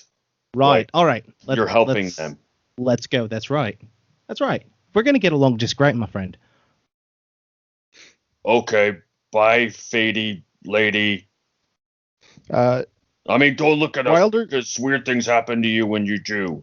Wilder, I need you to make a sleight of hand check, please. That's an 18. Oh. She looks up at you and she goes, "Where are you going with the book?" He's dreamy. And I just ever so slightly move my hair out of the way as if I'm, reshuffling my hair. As you do that, this third time, she looks up at it with bright, like really extremely wide eyes. And all you hear her say was, "I just wanted you to be present. I just wanted you to be there." And she disappears entirely. No, I want to be president. I don't think that's what she said at all. You heard what you wanted to hear. I heard what I wanted to hear. Let's just, I've got the book. Let's go. She's gone. She's gone. Run for it. We're book thieves. We're stealing. And we book out of the library. Oh, we book. You take 1 point of psychic damage from that terrible joke. That was a great joke, but whatever. All right, the other three of you stroll up to the church, and you see just kind of a thrum of local children who are wearing weird uniforms, kind of running vest. around. Yeah, those are the Sparkies. You also see some gray cubbies. button-up. Yeah, you see some gray button-up shirts as well with kind of red neckerchiefs. Oh, I see some Braves. This VBS. No, man, this is Awana. Oh, yeah. And I love the fact that Josiah is familiar with all of these. Like he is helping me relive my childhood. No, you are helping me. We are So- helping each other. I know. This is just delightful. So anyway, you guys arrive, and there's a bunch of local youngsters who seem to be having fun on the inside. You see a big white circle with a red, yellow, blue, and green cornered sided box taped down on the floor on the outside of it, and they're running around. And you come in on that, and there's someone there that you've not met before. Looks like and they look up at you with a smile on their face, like, "Oh, are you here to collect your child?" Do we get to pick one out? Clearly, we already have ours with us. We actually came to help. Oh, did you? So, well, right now we're in the middle of the games. We can maybe after this we do have the memorization. If you want to go to the downstairs where we have them do that, do you want to do that? Sure. You just let anyone walk in and help? You see a familiar tabaxi. You see a familiar tabaxi come from the back, and she goes, "Oh, just let them in, Paula. They're fine. They're with me." Yes, we're with her. Are the children all like one race, or are they just lots of different? It's lots of different kids. They are running around and having fun, and someone's talking about some team. The green team gets awarded 20 points. Oh, that's a bargain. They're gonna win. They're going to the Olympics for sure. Anyway. Well, we follow inside. All right. So you follow. I'm trying to remember the tabaxi's name all of a sudden. That's what I was trying to do. Gareth, do you remember? Belle the cat. What? Belle the cat. Belle, yes. You follow Belle in the back, and she goes, "Oh, Gareth, it's great to see you again." Always good to see you, Belle. We went from 2 years of not seeing each other to, just seeing you on a fairly regular basis now. People will begin talking. Oh, they will? She just kind of turns her head down to her shoulder and covers her mouth, and you kind of get the feeling that she blushed a little bit when you said that. So good to see you, though. Just it's joking. Great. It's great to see you. How can we help you? Have you? I remember the last time you were here, you said you were trying to help the people out in Waterdeep, like you were gonna save them from the regime. It's an ongoing process. Oh, okay. How can we help you? We actually have some, what you would say, downtime. So we were wondering if anything needed to be done here. We sort of split up our party a little bit, some to do research, and then us to visit old friends and to see if there's anything we can do while we're here. Oh, well, right now we have Awana going. It's a youth outreach program we do here, and it's kind of it enables leadership in the kids and kind of teaches them what the book says. So it seems to be going really well. We do have a portion where they memorize parts of the book and repeat it back to us, and they get what we call points for doing that. It's not the most popular portion of the evening, but we do need some help with that, just to kind of check to make sure that they actually, to see if to score their memorization. I would be honored to help. Excellent. If you go down in the basement, we could definitely use you down there to do that. Excellent. And any others coming with me? I will help with snack time. There is a snack time, correct? Yes, he's a good food taster. There actually isn't. We toss them little sweets and treats throughout the evening for getting things correct. Well, I can toss things. I'm a very good tosser. Okay. That's not really an event that. You But I can mean, just give me a pile of sweet things, and I will be sure to take care of them. okay. And she just kind of And hands you. I give her a wink. She gives you a very confused look, and she's like, "Okay, did you just want some candy? I can give you some candy." Oh, well, if you're offering, yes, please. And she hands you a handful of lemon heads.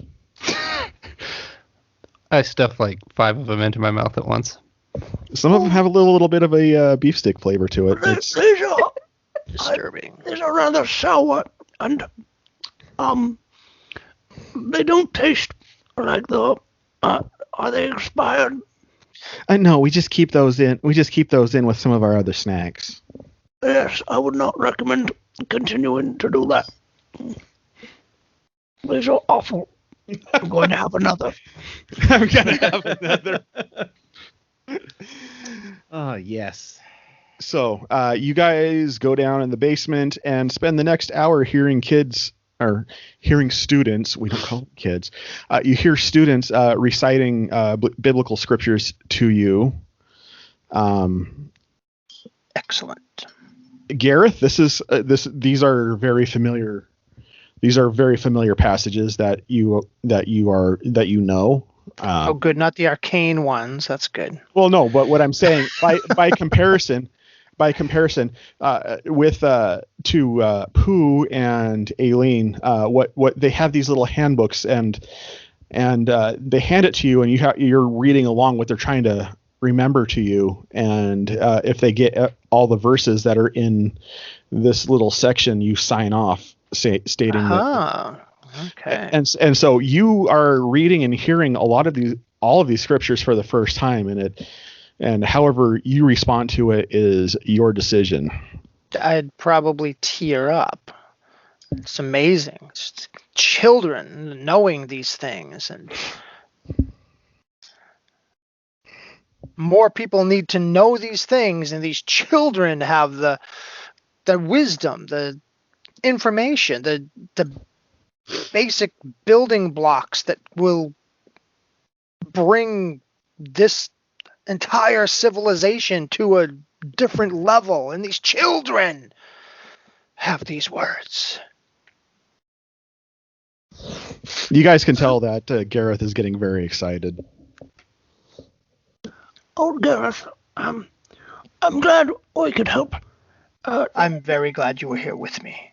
Well, thank you. This is very, very, interesting. Well, remember when we were here before and we talked a little bit about just this? Yes, it did help me. These are the things that, without this knowledge, people will perish. And not perish just in a physical way, but spiritually. I don't quite understand yet, but you do, you believe all this, Gareth? It's not that I believe it, it's that it has proven itself to be true to me. And that's what the knowledge that I try to bring to people is just that. It's not something that I just happen to believe in this instead of something else. It's that this has proven itself. This is the only thing I could believe. It would be like someone teaching you math, numbers. I was never good with numbers. I understand. So if you weren't good with numbers, you would say 2 plus 2 is 7, or 2 plus 2 is 100, or something. Exactly right. Exactly, right. because you don't understand it. But when you realize that 2, 1, 2, plus 2, 1, 2 is 1, 2, 1, 2, that's 1, 2, 3, 4, all of a sudden, it can't mean anything else. It can only mean that 2 plus 2 is 4. So if someone says 2 plus 2 is 7 or 2 plus 2 is 100, now you can correct them and say, no, 2 plus 2 is 4. And it's not that I just believe this because I think it's better, or I think I'm better, or I think me and this thing is better. I'm learning this at the same time. It's like I'm a beggar and you're a beggar. I just know where the bread is. I And I beg want to your bring pardon. you to it. I'm sorry. Yes, bring me to the bread. I understand that one. This is the bread. This is the This- bread of life. This is the bread where once you taste it, you won't need to taste any more bread. Pooh dear, he doesn't mean the book is meant to eat. Oh, I'm sorry. He takes the book out of his mouth. Yes, I do. So what you're saying is these words have power in them? They have power. The word itself is the power. There's more to it. It's so deep and so rich. It's the type of thing where a man can study it for 100 years and not fully understand everything about it. But a child can understand it for 5 seconds and have everything he needs for his soul to live forever. Right about this time, Wilder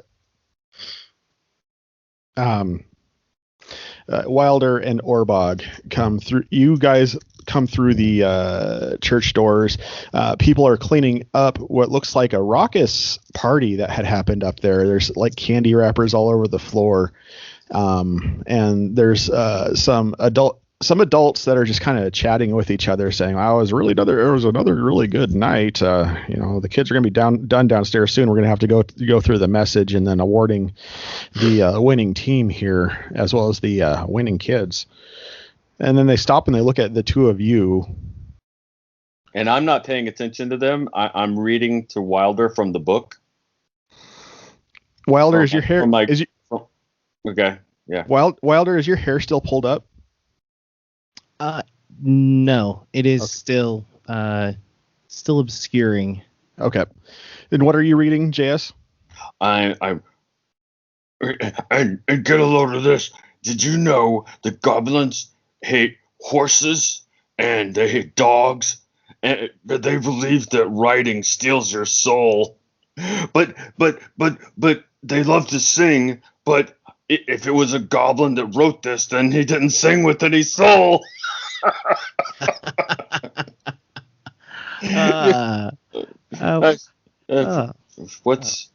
There's people looking at us. Hello. Sorry, looks like you guys were partying or something. Looking for a little girl, paladin, and a bugbear. Sounds like a joke I would never tell in a place like this. Yes, they walk into a church and... Right. So, could you point us in that direction? Don't want to interrupt what you're doing right now. Right about this time, Belle pokes her head out from the kitchen. Oh, Orbog, you're here.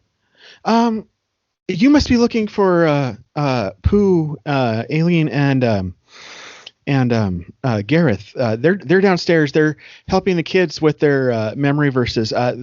They should. And she looks up at the timepiece that they have on the wall, and they should be done probably in a couple minutes. They'll be right up. Is there anything I can get you? Oh, and who's your friend, Orbog? And then she reaches out her paw. She goes, "Hello, my name is Belle, and you?" Wilder Filch. Pleasure to meet you. Oh, indeed. Is there anything I can get for you, Wilder? Look at his forehead.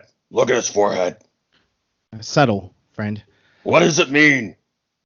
And I slowly, nervously pull my hair out of my forehead. Or out of the way of my forehead. I was like, pull the hair out of my forehead. Slowly, aggressively. I want to feel every single root get ripped from the skin. And I pull the hair out of his arm. Okay. She. Gosh, my throat's raw. I'm sorry, guys. Beef sticks. Beefsteak? What? That's your new nickname. Go ahead. So. No, What's that's beef cake is his nickname.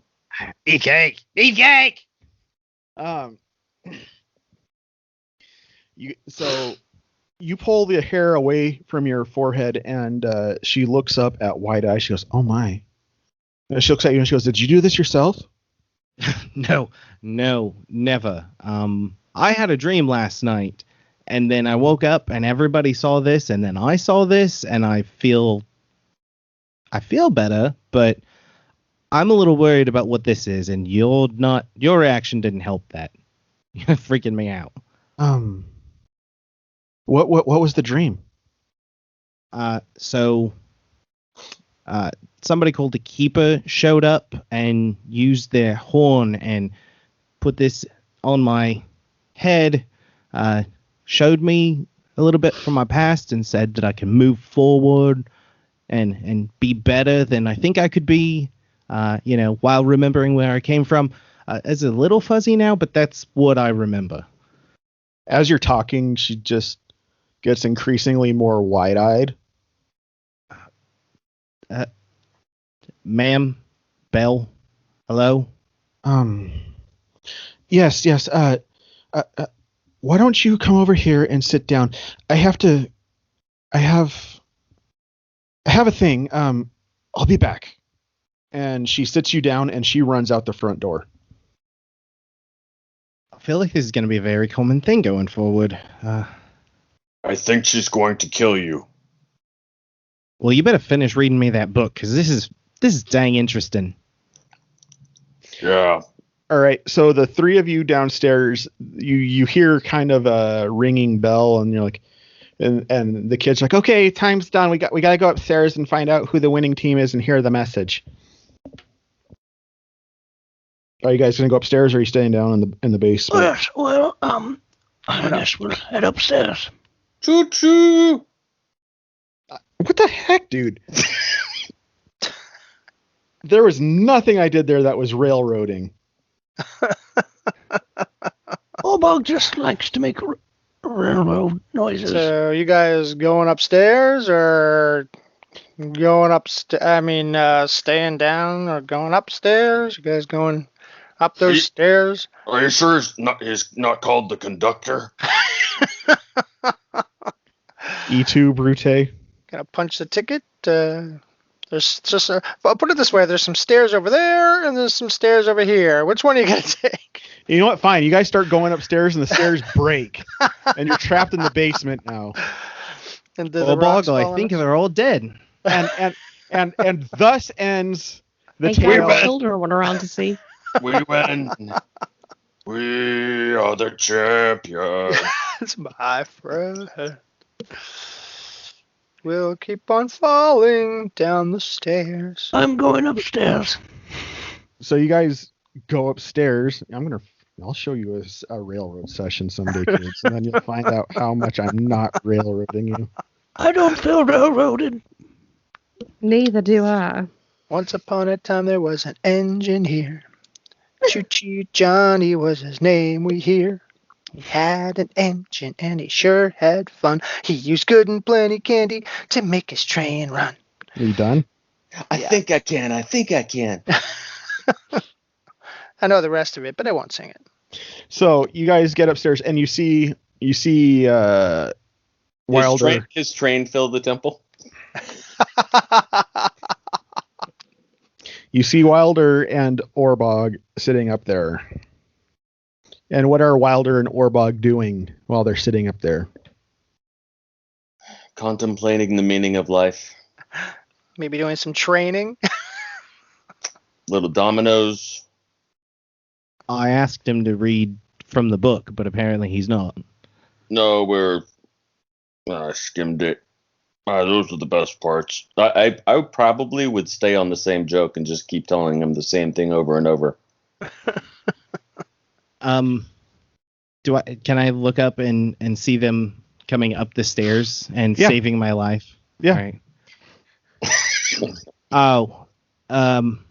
I'm so glad you guys came up here. Orbog needs to just go away. He's driving me nuts with this joke. Have you guys talked to Belle? Have you seen Belle? I don't think she came downstairs, but Well, she invited us in and told us what to do. But then I think she came back upstairs. okay. So I showed her my forehead. And she got wide-eyed and sat me down and then ran off. This is starting to freak me out. And wait, you didn't give the best part. That at the library there was a girl, and she looked at his forehead, and she started fading away. That would be important too, but That's not good. Like she had no soul. I wonder if she was a goblin. What are you talking about, Orbogs? I know some very nice goblins. That one spoken like a goblin. Whoa, that's spoken like a shorty. that was a terrible burn, but I like it. Gareth, I need you to tell me what's going on. I don't normally get shook like this, but I am right now. Everybody has some averse reactions to this. You stared at me. I'm freaking out right now, man. I keep saying it, and I mean it, and it's just getting worse. Well, go ahead. I was just saying I didn't do anything. I mean, I tried to rub it off, but I mean, I volunteer to let you carve it into my head too. I think the problem is it has something to do with the Book of the Dead. I don't know exactly what, though. I think it isn't anything malicious. I think the person who put it on you, the keeper, probably is perhaps a messenger for the deity from the book.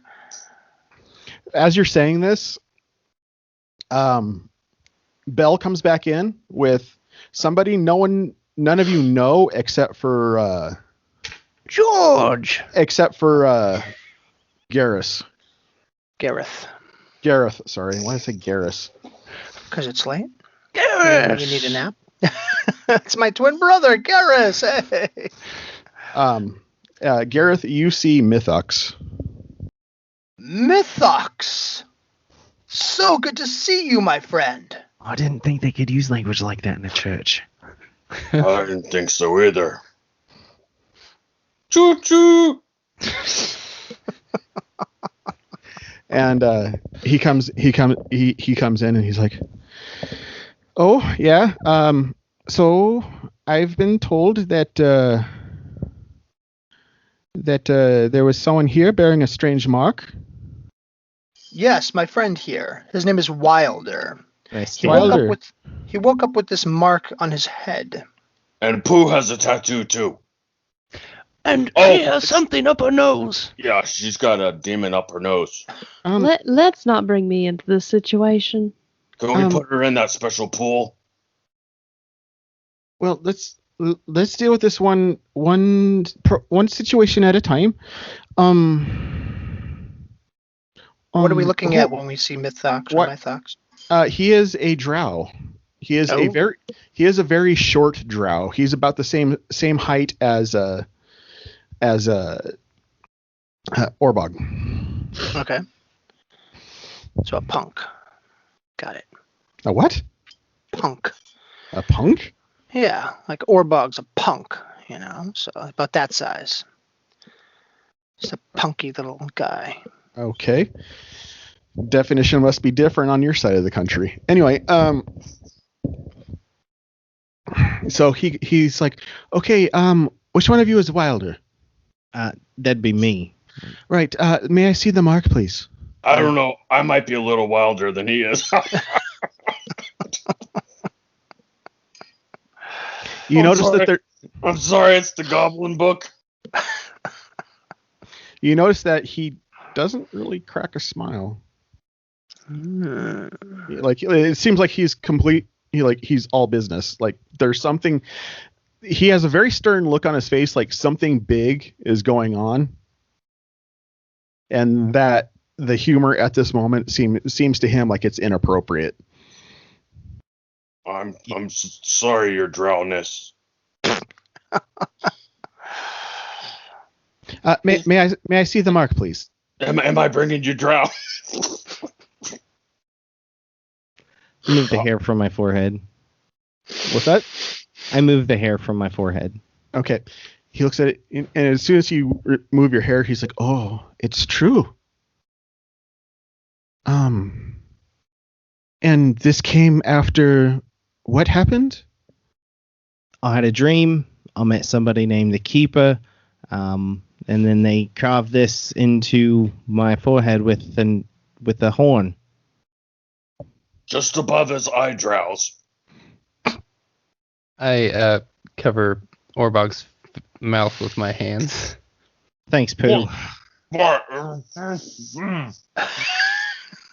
You know it's bad. Orbog, I want to hear what's going on. Interesting. Tell me about the dream. Did he say something? What did he look like? What?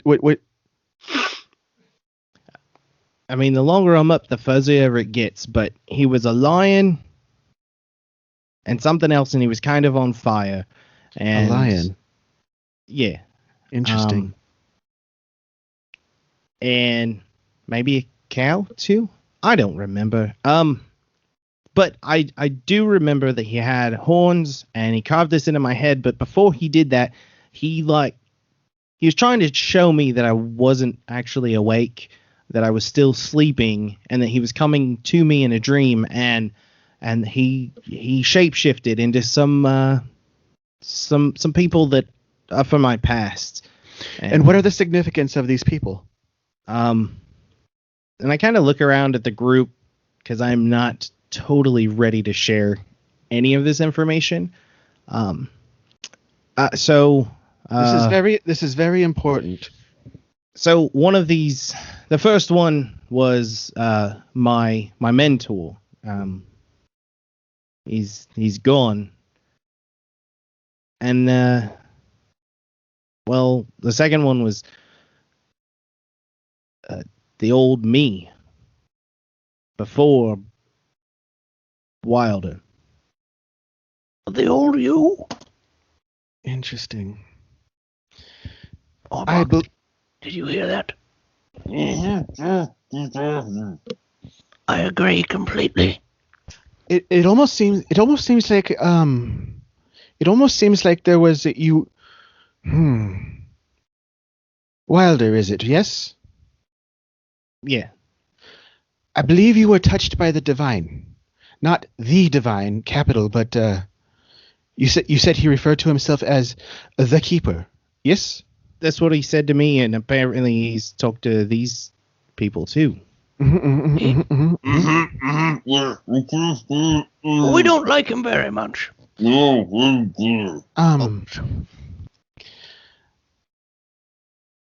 I do believe we are familiar with this Keeper. He has visited us once, and he has showed us that he explained that what we believe comes from a different realm, and gave us a bit of history to that realm. As far as the faith is concerned, these markings on your head are very peculiar because they make reference to something very, very sacred.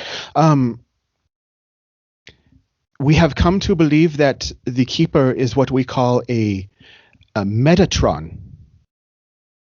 A what? A Metatron. And you said you've encountered him more than once? Yes, he's part of the reason that we are when we are. I see. He's the reason that we missed several years. Oh, sorry. I let go of Orbog's mouth. Choo choo. Okay. So if you have encountered this being more than once, the divine has taken a specific interest with you. And this dream you have had, Wilder, I do think that he was trying to, other than giving you this exceptional blessing with whatever it was he did, I do believe that he was trying to show you something, make something evident to you, given that it is he showed you your mentor and then you. Right. I think he was trying to show you that you can ascend to whoever this mentor was, if that makes sense. It does. I mean, especially when you say that he was telling you that you could be better than you are. Yeah. So I think that's what he was trying to say.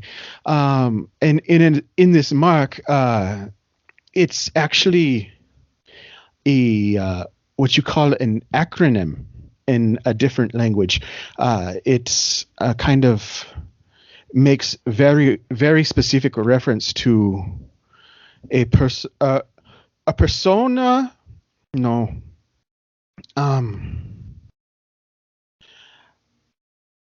A person of the Godhead.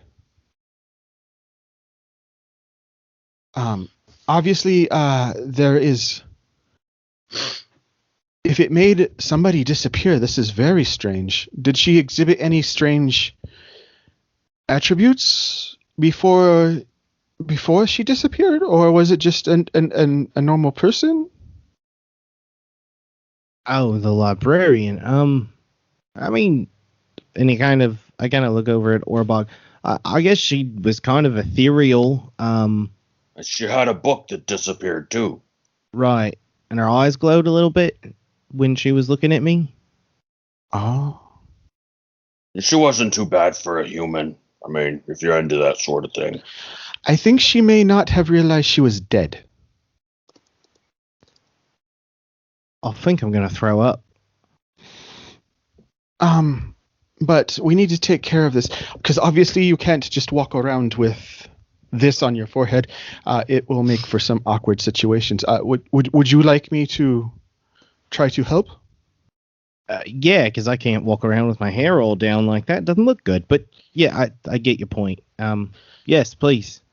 Okay, he looks at you and he gestures, swinging his hand down and then to the right, and he says, "In nomine Patris et Filii et Spiritus Sancti, Amen." And there is a bright flash. And I'm moving behind him to catch him when he falls. There's a bright flash, and after the light clears, everybody who looks at anybody who looks at Wilder after the fact, the mark is gone. Oh, Wilder! Oh, your mark is gone. I think I'm going to throw up. The bathroom is that way. I don't know if I like him better with it or without it. I was just thinking the same thing. Maybe we need to draw something else up there. I need to sit down for a minute. This is a lot to take in.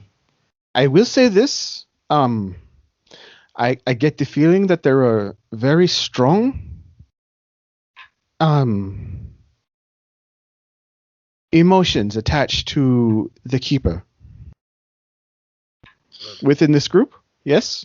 Yes, you could say that again. Yeah, he's kind of a jerk. Just know, He works under command, and sometimes the ways of the divine are not what we would choose, but they are for our greatest benefit.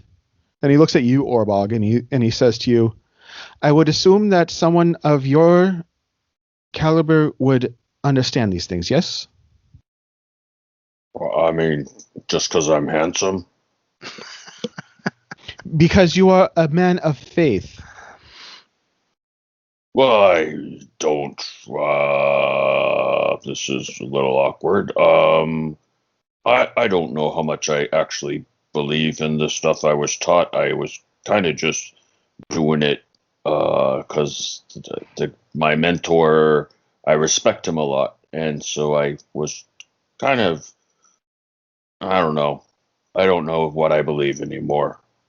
Then I will pray for you, and I will believe that you will be found when you are ready. Well, I'm right here. But are you? And he looks at you, Gareth, and he goes, it's a pleasure as always, Gareth. Always good to see you, my friend. Thank you for helping. Indeed. You may, do you need lodging while you're in Daggerford? I'm not sure. I think we at least need lodging for the day. We're meeting someone tomorrow.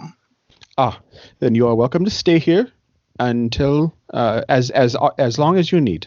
Just please lock up before you go. Yeah, Thank we you, just my friend. need to lay drow a little. That one didn't work. Okay. And so he just kind of looks at you, Gareth. I look back at him. I'm sorry, not Gareth, Orbog. Oh, well, I guess I don't look back at him. And he kind of cocks his head to the right. I cock my head to the right or left. Then he says to you, I have a word for you. I have a word for you, too. Banana.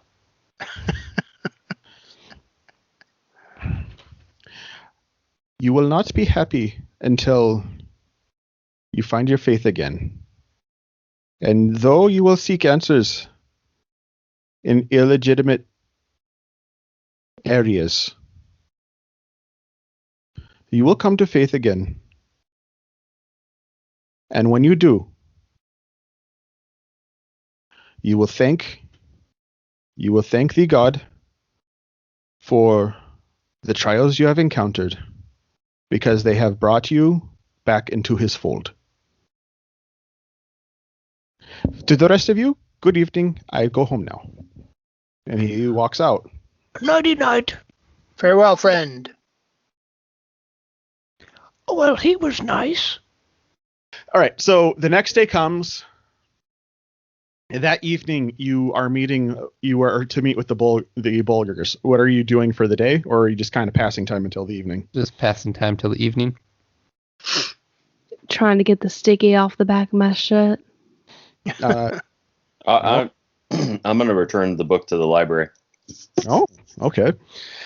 So you make your way back to the library, and weirdly enough, there's a blonde lady with a name tag that says Clara sitting at the front desk. I'm going to say here, returning my book. Goodbye. Oh, okay. Thank you. It's nice to see you. Do you remember me? Do you remember the guy that was with me? Have we met before? I'm sorry. I've been just reading this book. It's been fantastic. There's this character in it that reminds me of my father. Okay, yeah, you're a lost cause. So matter of fact. No. Yeah, I think he's kind of looking around too at the library. It's like, is this a weird place? Is she weird? Is there anybody else in the library? There is just one guy sitting at a table drinking coffee and looking like he's doing research. Okay, this place creeps me the heck out. Toodaloo. Oh, okay. Well, have a good day.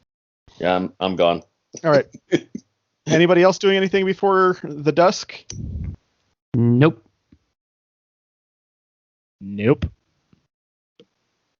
Not trying to railroad anybody, so if anybody wants to do anything, now's the time to say it. Still trying to get the sticky out of my shirt. Okay. Roll to get your. By this time, I'm sure you've come across some water to be able to get scrubbed up. Got some Tide. Don't put that in your mouth now. Why in the world? Indeed.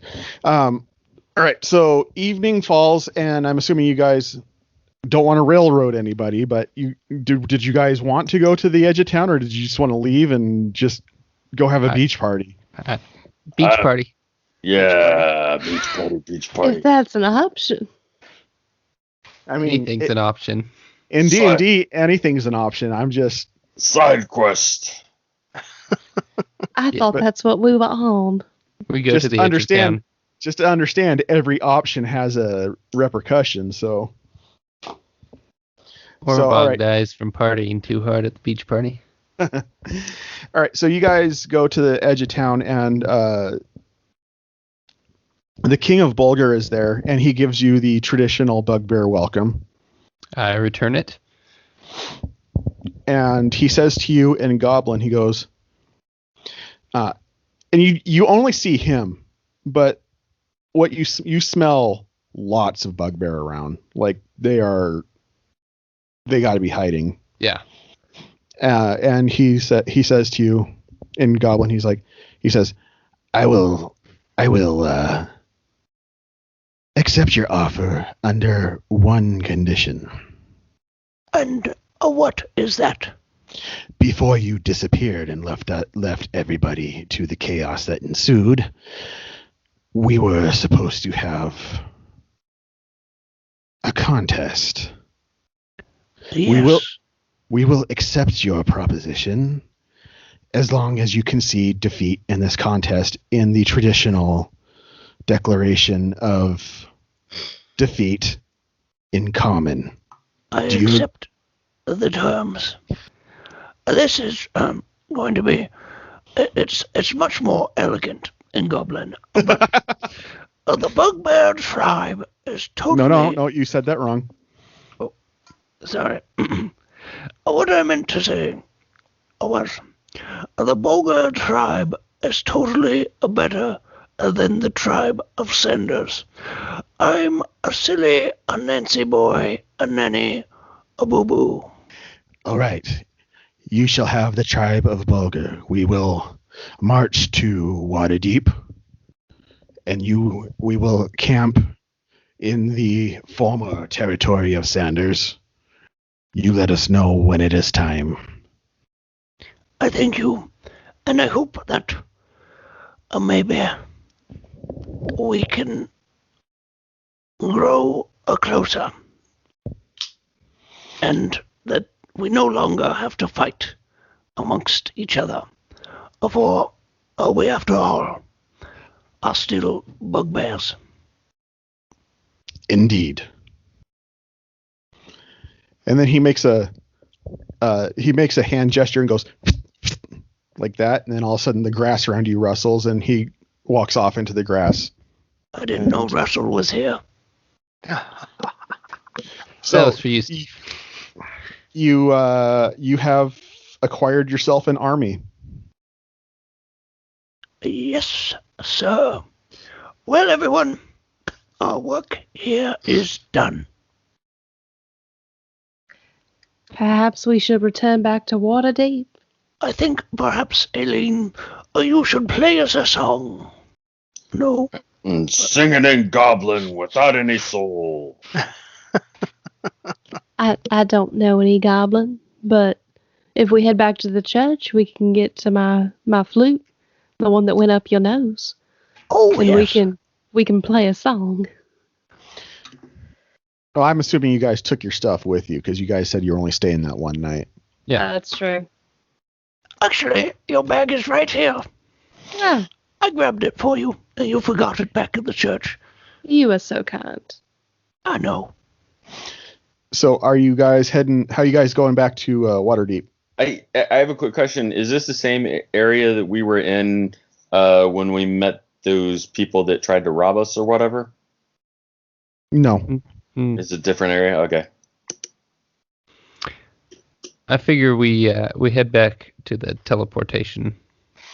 The teleportation station. It does you, indeed seem a little safer. you head back that way, and the door's closed and locked, and there's a sign that says "Will return tomorrow at," and it has a little section where it looks like there should be a clock on there with movable hands, but they've been ripped off. That was his name, Will. I knew it. It was on the tip of my tongue. Well, boys, looks like we may need to hoof it all the way back to Waterdeep. Oh, I could just knock in the door. Do you know how to work the teleportation? Oh, no, but I'm sure Wilder knows how to, right? I could try and figure it out, but What's the worst that could happen? Insides never. become our outsides? Never ask that question in front of a DM. Or maybe Orbog, you know how to do that. You saw. I think. I mean, what's our other option? I'm afraid he might turn us into goblins. I don't know if that thing works like this, but he's a little goblin obsessed right now. Indeed. What about maybe there's a manual or something inside there. Yeah, we're quick studies. I try to open the door. I try to see how easy it would be to break down the door. I put a little weight on it. Roll a perception check. Oh, okay. Yeah, 20, non-natural. Where did my dice go? There it is. It feels pretty sturdy, but you get the feeling like if you really wanted to break it down, you probably could. Or this is when we need Callum. Well, how about, I could always, Let's let Wilder take a crack at it. I could pick the lock, but you gotta promise you're not gonna, mess things up. Mess things up? How would I mess things up? I just want to make sure we get back to where we're going to. I never use these things. I just kind of walk through them at turn-ins, and I am where I'm supposed to be. I don't know how they work. All right. Yeah. Open them up. What time of day is it that we're doing this? You met them at dusk, so the sun is going down. Yeah, open it up. All right. Pick that lock.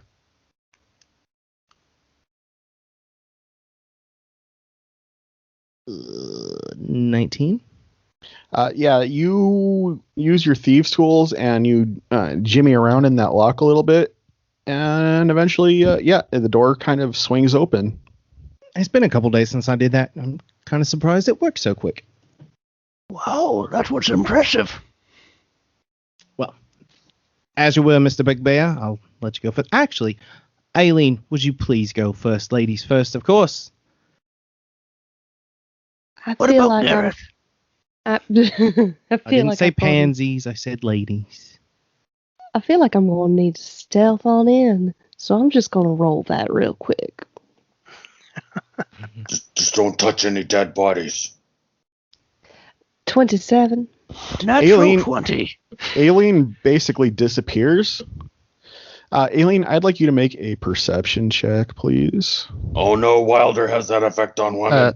That's what I was afraid of.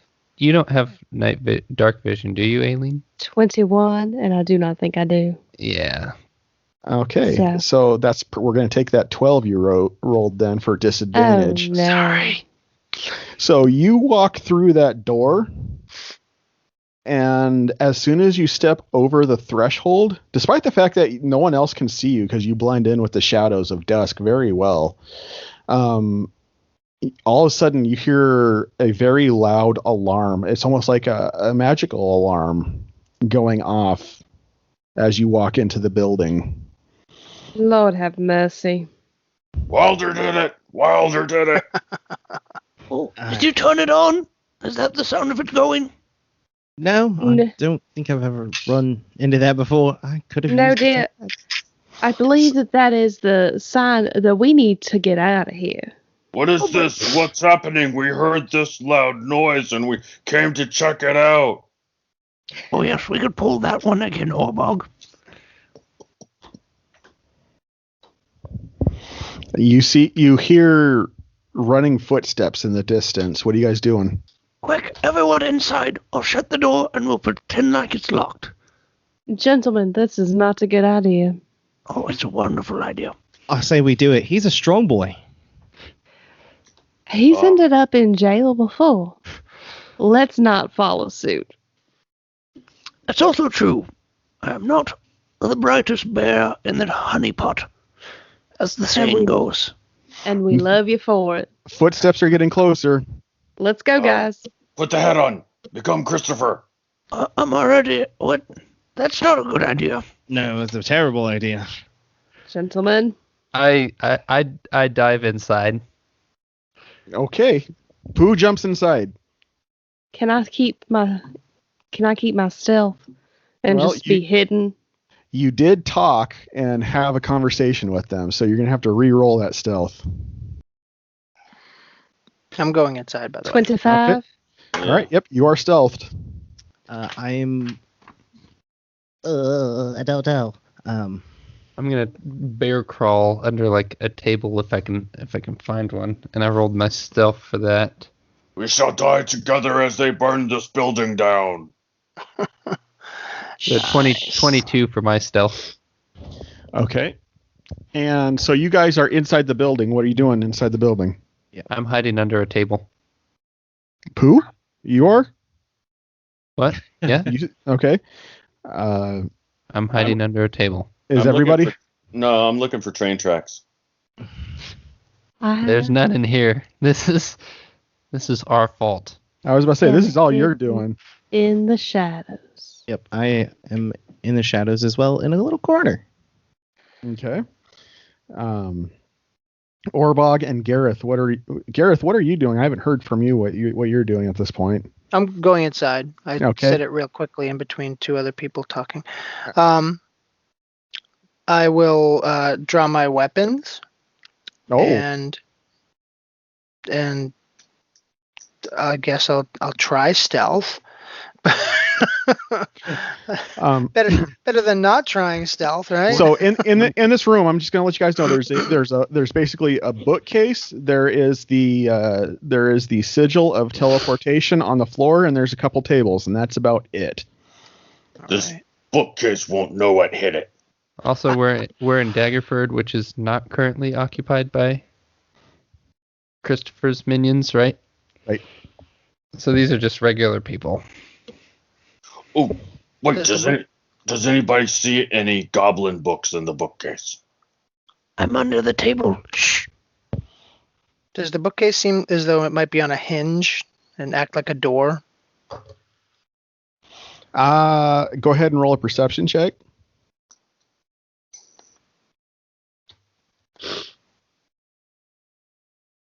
That is, where are you? You got a 15. 15. You notice that there are scrape marks on the floor in front of the bookcase. Put Wilder's godhead on the floor. I attempt to open it in the logical way that it would open to make those scuff marks. You get a feeling that you have to pull one of those books in order to get that to open. Okay. Look for the goblin one. I will just go one by one. I'll use my athletics to do it. Okay, go ahead and roll that. You're letting me use athletics? Cool. I'll let you use it. A Wow. 24. Okay, you reach out and you just start zipping down through all the books until finally you grab one. The Healing of Harms by J.S. Earls. It was. it was The Healing of Harms by J.S. Earls, and it was signed by him. $10, everybody. Contact J.S. Earls directly. Well, $10 for John Harju. $9 for everybody else. Yeah. Yes. We're just fitting everything in this episode. We've had All Kraken the hats. product placement. We've had Hey, the library. I did We've not had- ask if anybody had anything to plug. We're plugging it in game. Yeah. So, And I plugged Good and Plenty Candy, so. yeah. And Dave Anyway, made some cool T-shirts for us on TeePublic. So this bookcase opens up into a very, very dark room in the back. Are you going to go in? Yeah, of course. All right. You guys see this door open up that Gareth runs into. Are you guys going to follow him or are you going to stay hidden? Gareth ran into the door.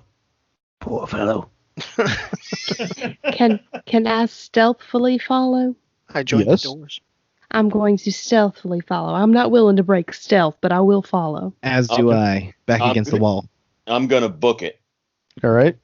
I'm gonna try to crawl over there. Past the bookshelf. Okay. Y'all make it in there. Are you going to close the door or are you just going to leave it open? I would close it. Okay. You guys close the door and you from the other side of the bookcase, you hear muffled voices.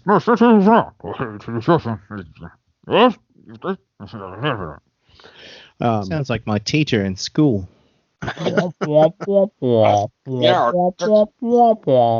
It's Charlie Brown. And Good grief. after a little while, you hear someone say, and then you hear a door close and a click, and then silence. All right. And for those of you who have dark vision, inside this room, what you see is there is basically a 4-foot dip down into the floor of this room with probably about a 10-inch ledge going around the side of it, and the floor, the ceiling, and basically every surface of this empty room is completely red. That's not foreboding at all. Can anyone see in here?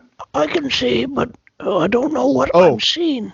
Oh, and for everybody who's in that room smells like blood.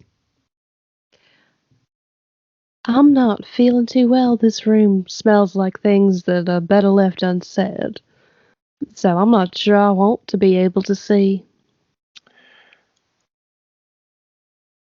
It sounds like they've gone. So why don't we step back out? Okay, you do that.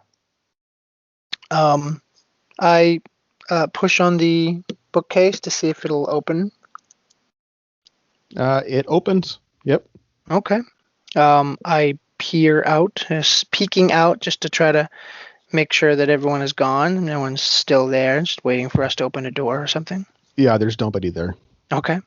I wave the others through the open portal and step back into the room. I wave back at him. I close the bookcase and walk away. Steve, go ahead and make a perception check. Okay. 9. Okay. What's everybody else doing? I'm getting out of the room that smells like blood. Okay. I was muted, so I'm Oh, but- peeking at Aylin's nose to make sure nothing's weird coming out of it. Bog, stop that. Who knows what evil? Sorry. Lies within my nose. What What he said. Orbog, what do you think of this room? It seems, Murdery. well, yes, a little of that. Why do you think Buchanan, Will has this room in this house, this little shack? Who else has dark vision? Not I. Not Wilder and not Aileen, right? Right. No. I'd like I the don't remaining think two people who have. I'd like the remaining two people who have dark vision to roll a perception check. Orbog and myself. Dagnabbit. 15. Crit fail. Somebody Okay. needs no dice. All right, Orbog. Yes. As you are you still in that room, or have you come out of it? Oh, I didn't know I had a choice. Well, the others. JS, you, I'm just, you're as bad as the keeper. I'm with everybody else. Okay. I'm in the room. As you're in that room still. Yeah, I'm still in the room. Okay. Well, if he was talking to me, then I guess I'm in the room too. I mean, unless he's yelling out into this the is other... this is like trying to let your cat back in your house. Well, I am in the room. okay, so I'm in the threshold between the rooms. Okay, that's perfect. Because as you're standing there and you're talking to them, and then you look out, you notice that they're out the corner of your eye. When you're not looking directly at the room, you notice that there are shadowy shapes that seem like they're escaping from the room.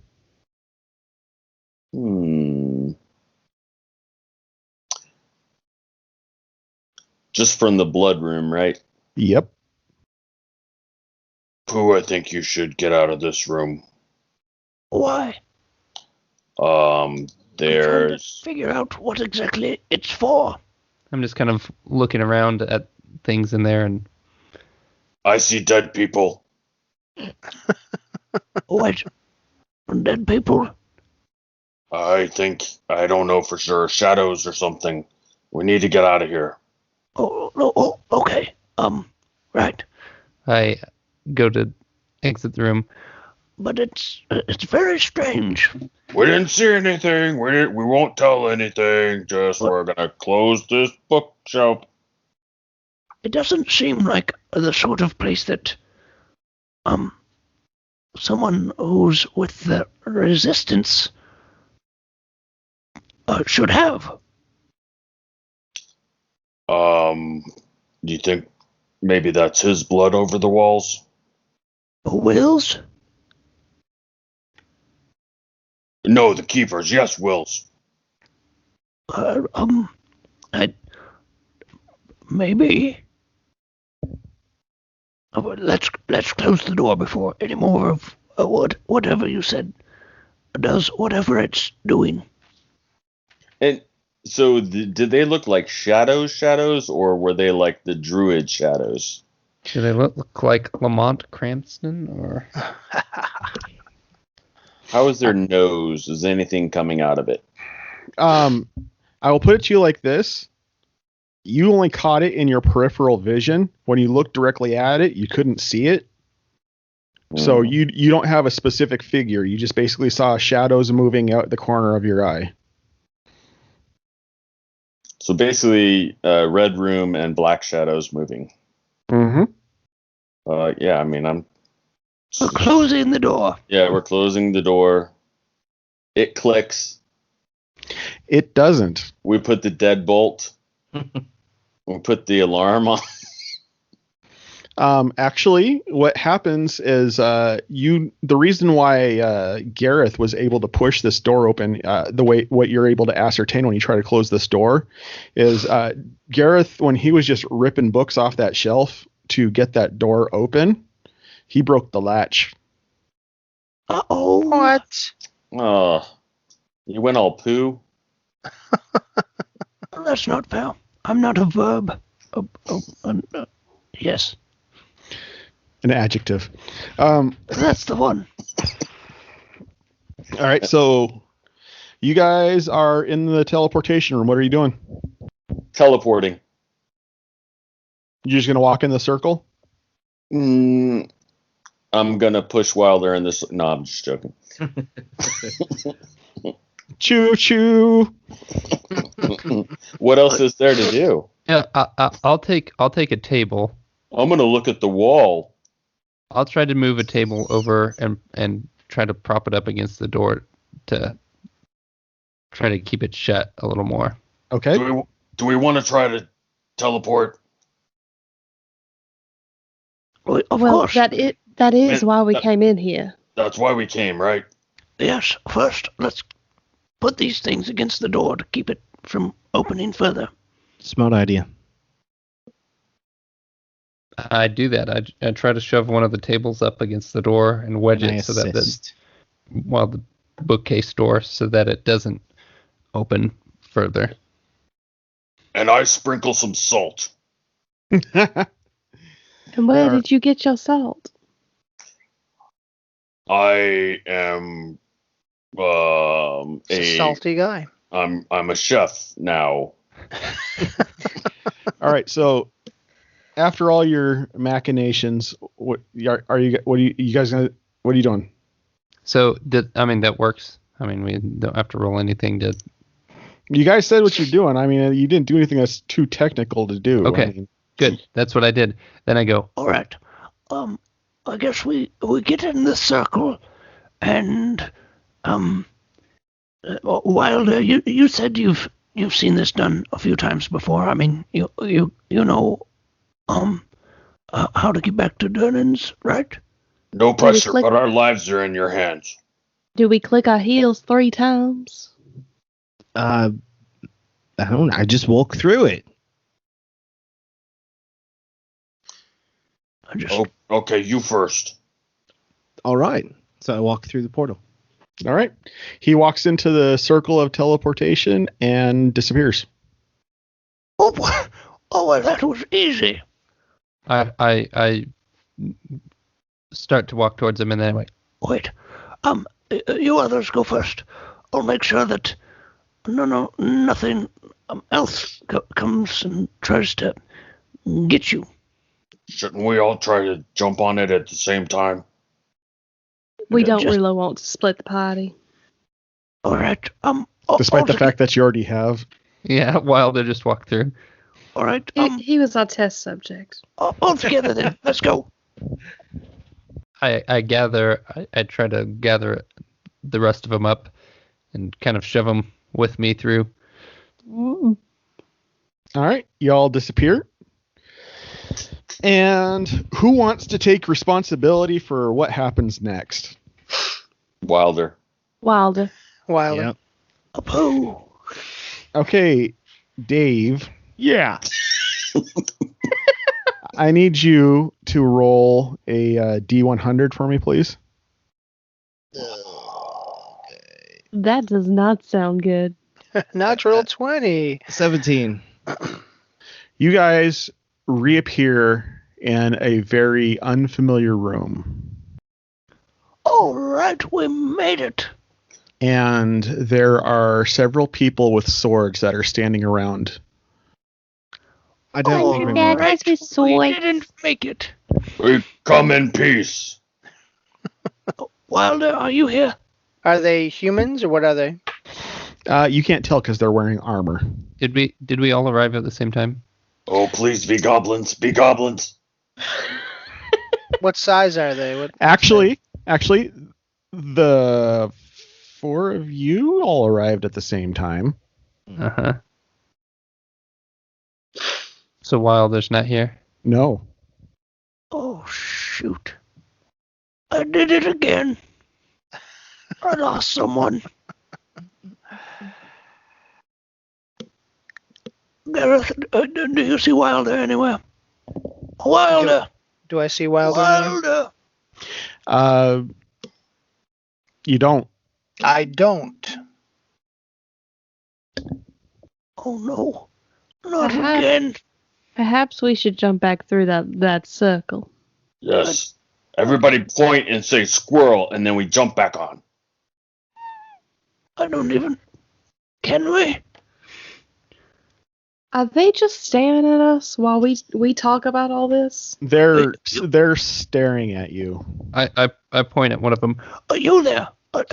Did anyone else come through here?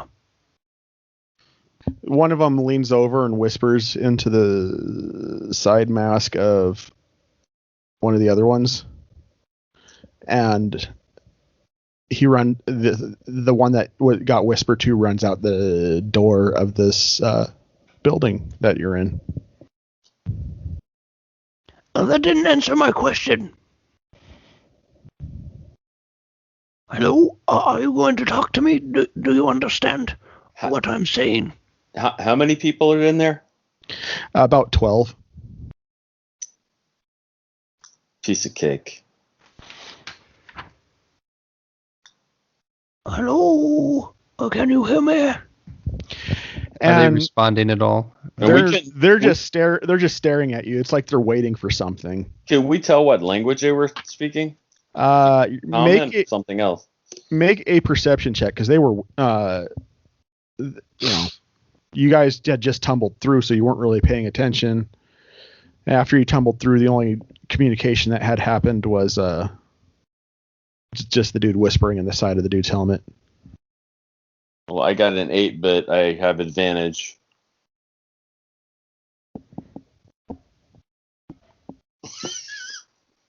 Do you?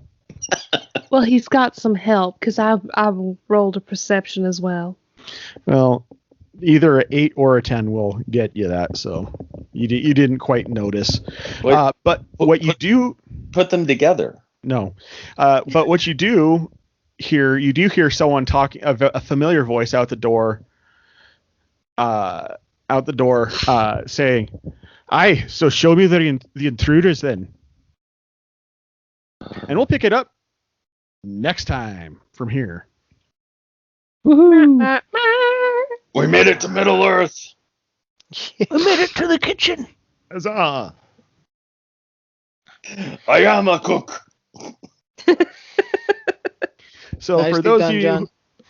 for those of you who are listening at home, we appreciate your following along with us. If you should feel so inclined, please like us on Facebook and like us, subscribe, and give a review on whatever medium that you are listening to us. That helps us with the algorithms of the stuff and gets us in front of other people who might enjoy this like you do. Give us a bad review. No, please don't. Don't ever listen to Orbog. He's a terrible person. Reverse psychology. Dare them to listen. Dare them to listen. And where we were joking around with a lot of the product placement, everything we did talk about is stuff that we are involved with. Celeste does do knitting and does take commissions for knitting stuff as well. Indeed. JS did release the Healing of Harms, and you can order some signed copies from him. Contact him directly. And there was references to the library, which I honestly do think is probably my favorite movie I've seen this year so far. Definitely the best indie movie I've seen. Absolutely. By far. Also, when it comes to that, if you really want to understand some of the in-jokes I threw in during the whole library sequence of tonight's game, I do highly recommend watching it on Amazon Prime for free if you are a Prime member, because there were some references I did make if you want to catch that. And then what else was referenced? T-shirts. T-shirts, yes, we have T-shirts on TeePublic, designed by Dave himself. So any purchases made there helps us pay for our hosting fees, and that is genuinely appreciated. And Steve does things too. Steve is the man. One thing we weren't able to mention is Steve and I are starting a new side podcast with Celeste's Geek Devotions Talk group. Kumquat? Yes. And the name of that podcast, we just named it today, is going to be called The Primitive Rhythm Machine. Oh, good. Also, it'll be under the Com Talk by Geek Devotions. Yes. So look for that coming out very soon. We've already recorded episode 1, and I'm starting to get ideas for episode 2. Yeah, tons and of we ideas. And Steve and I give each other homework, and we'll see how studious we are in doing our homework. Yeah, it's gonna be fun. Fun. So I like the homework thing. Until next time, we sincerely appreciate all of you out there. Remember to love each other, to rip off Matt Mercer's line, and we'll catch you next time. Peace out. And don't die in a library.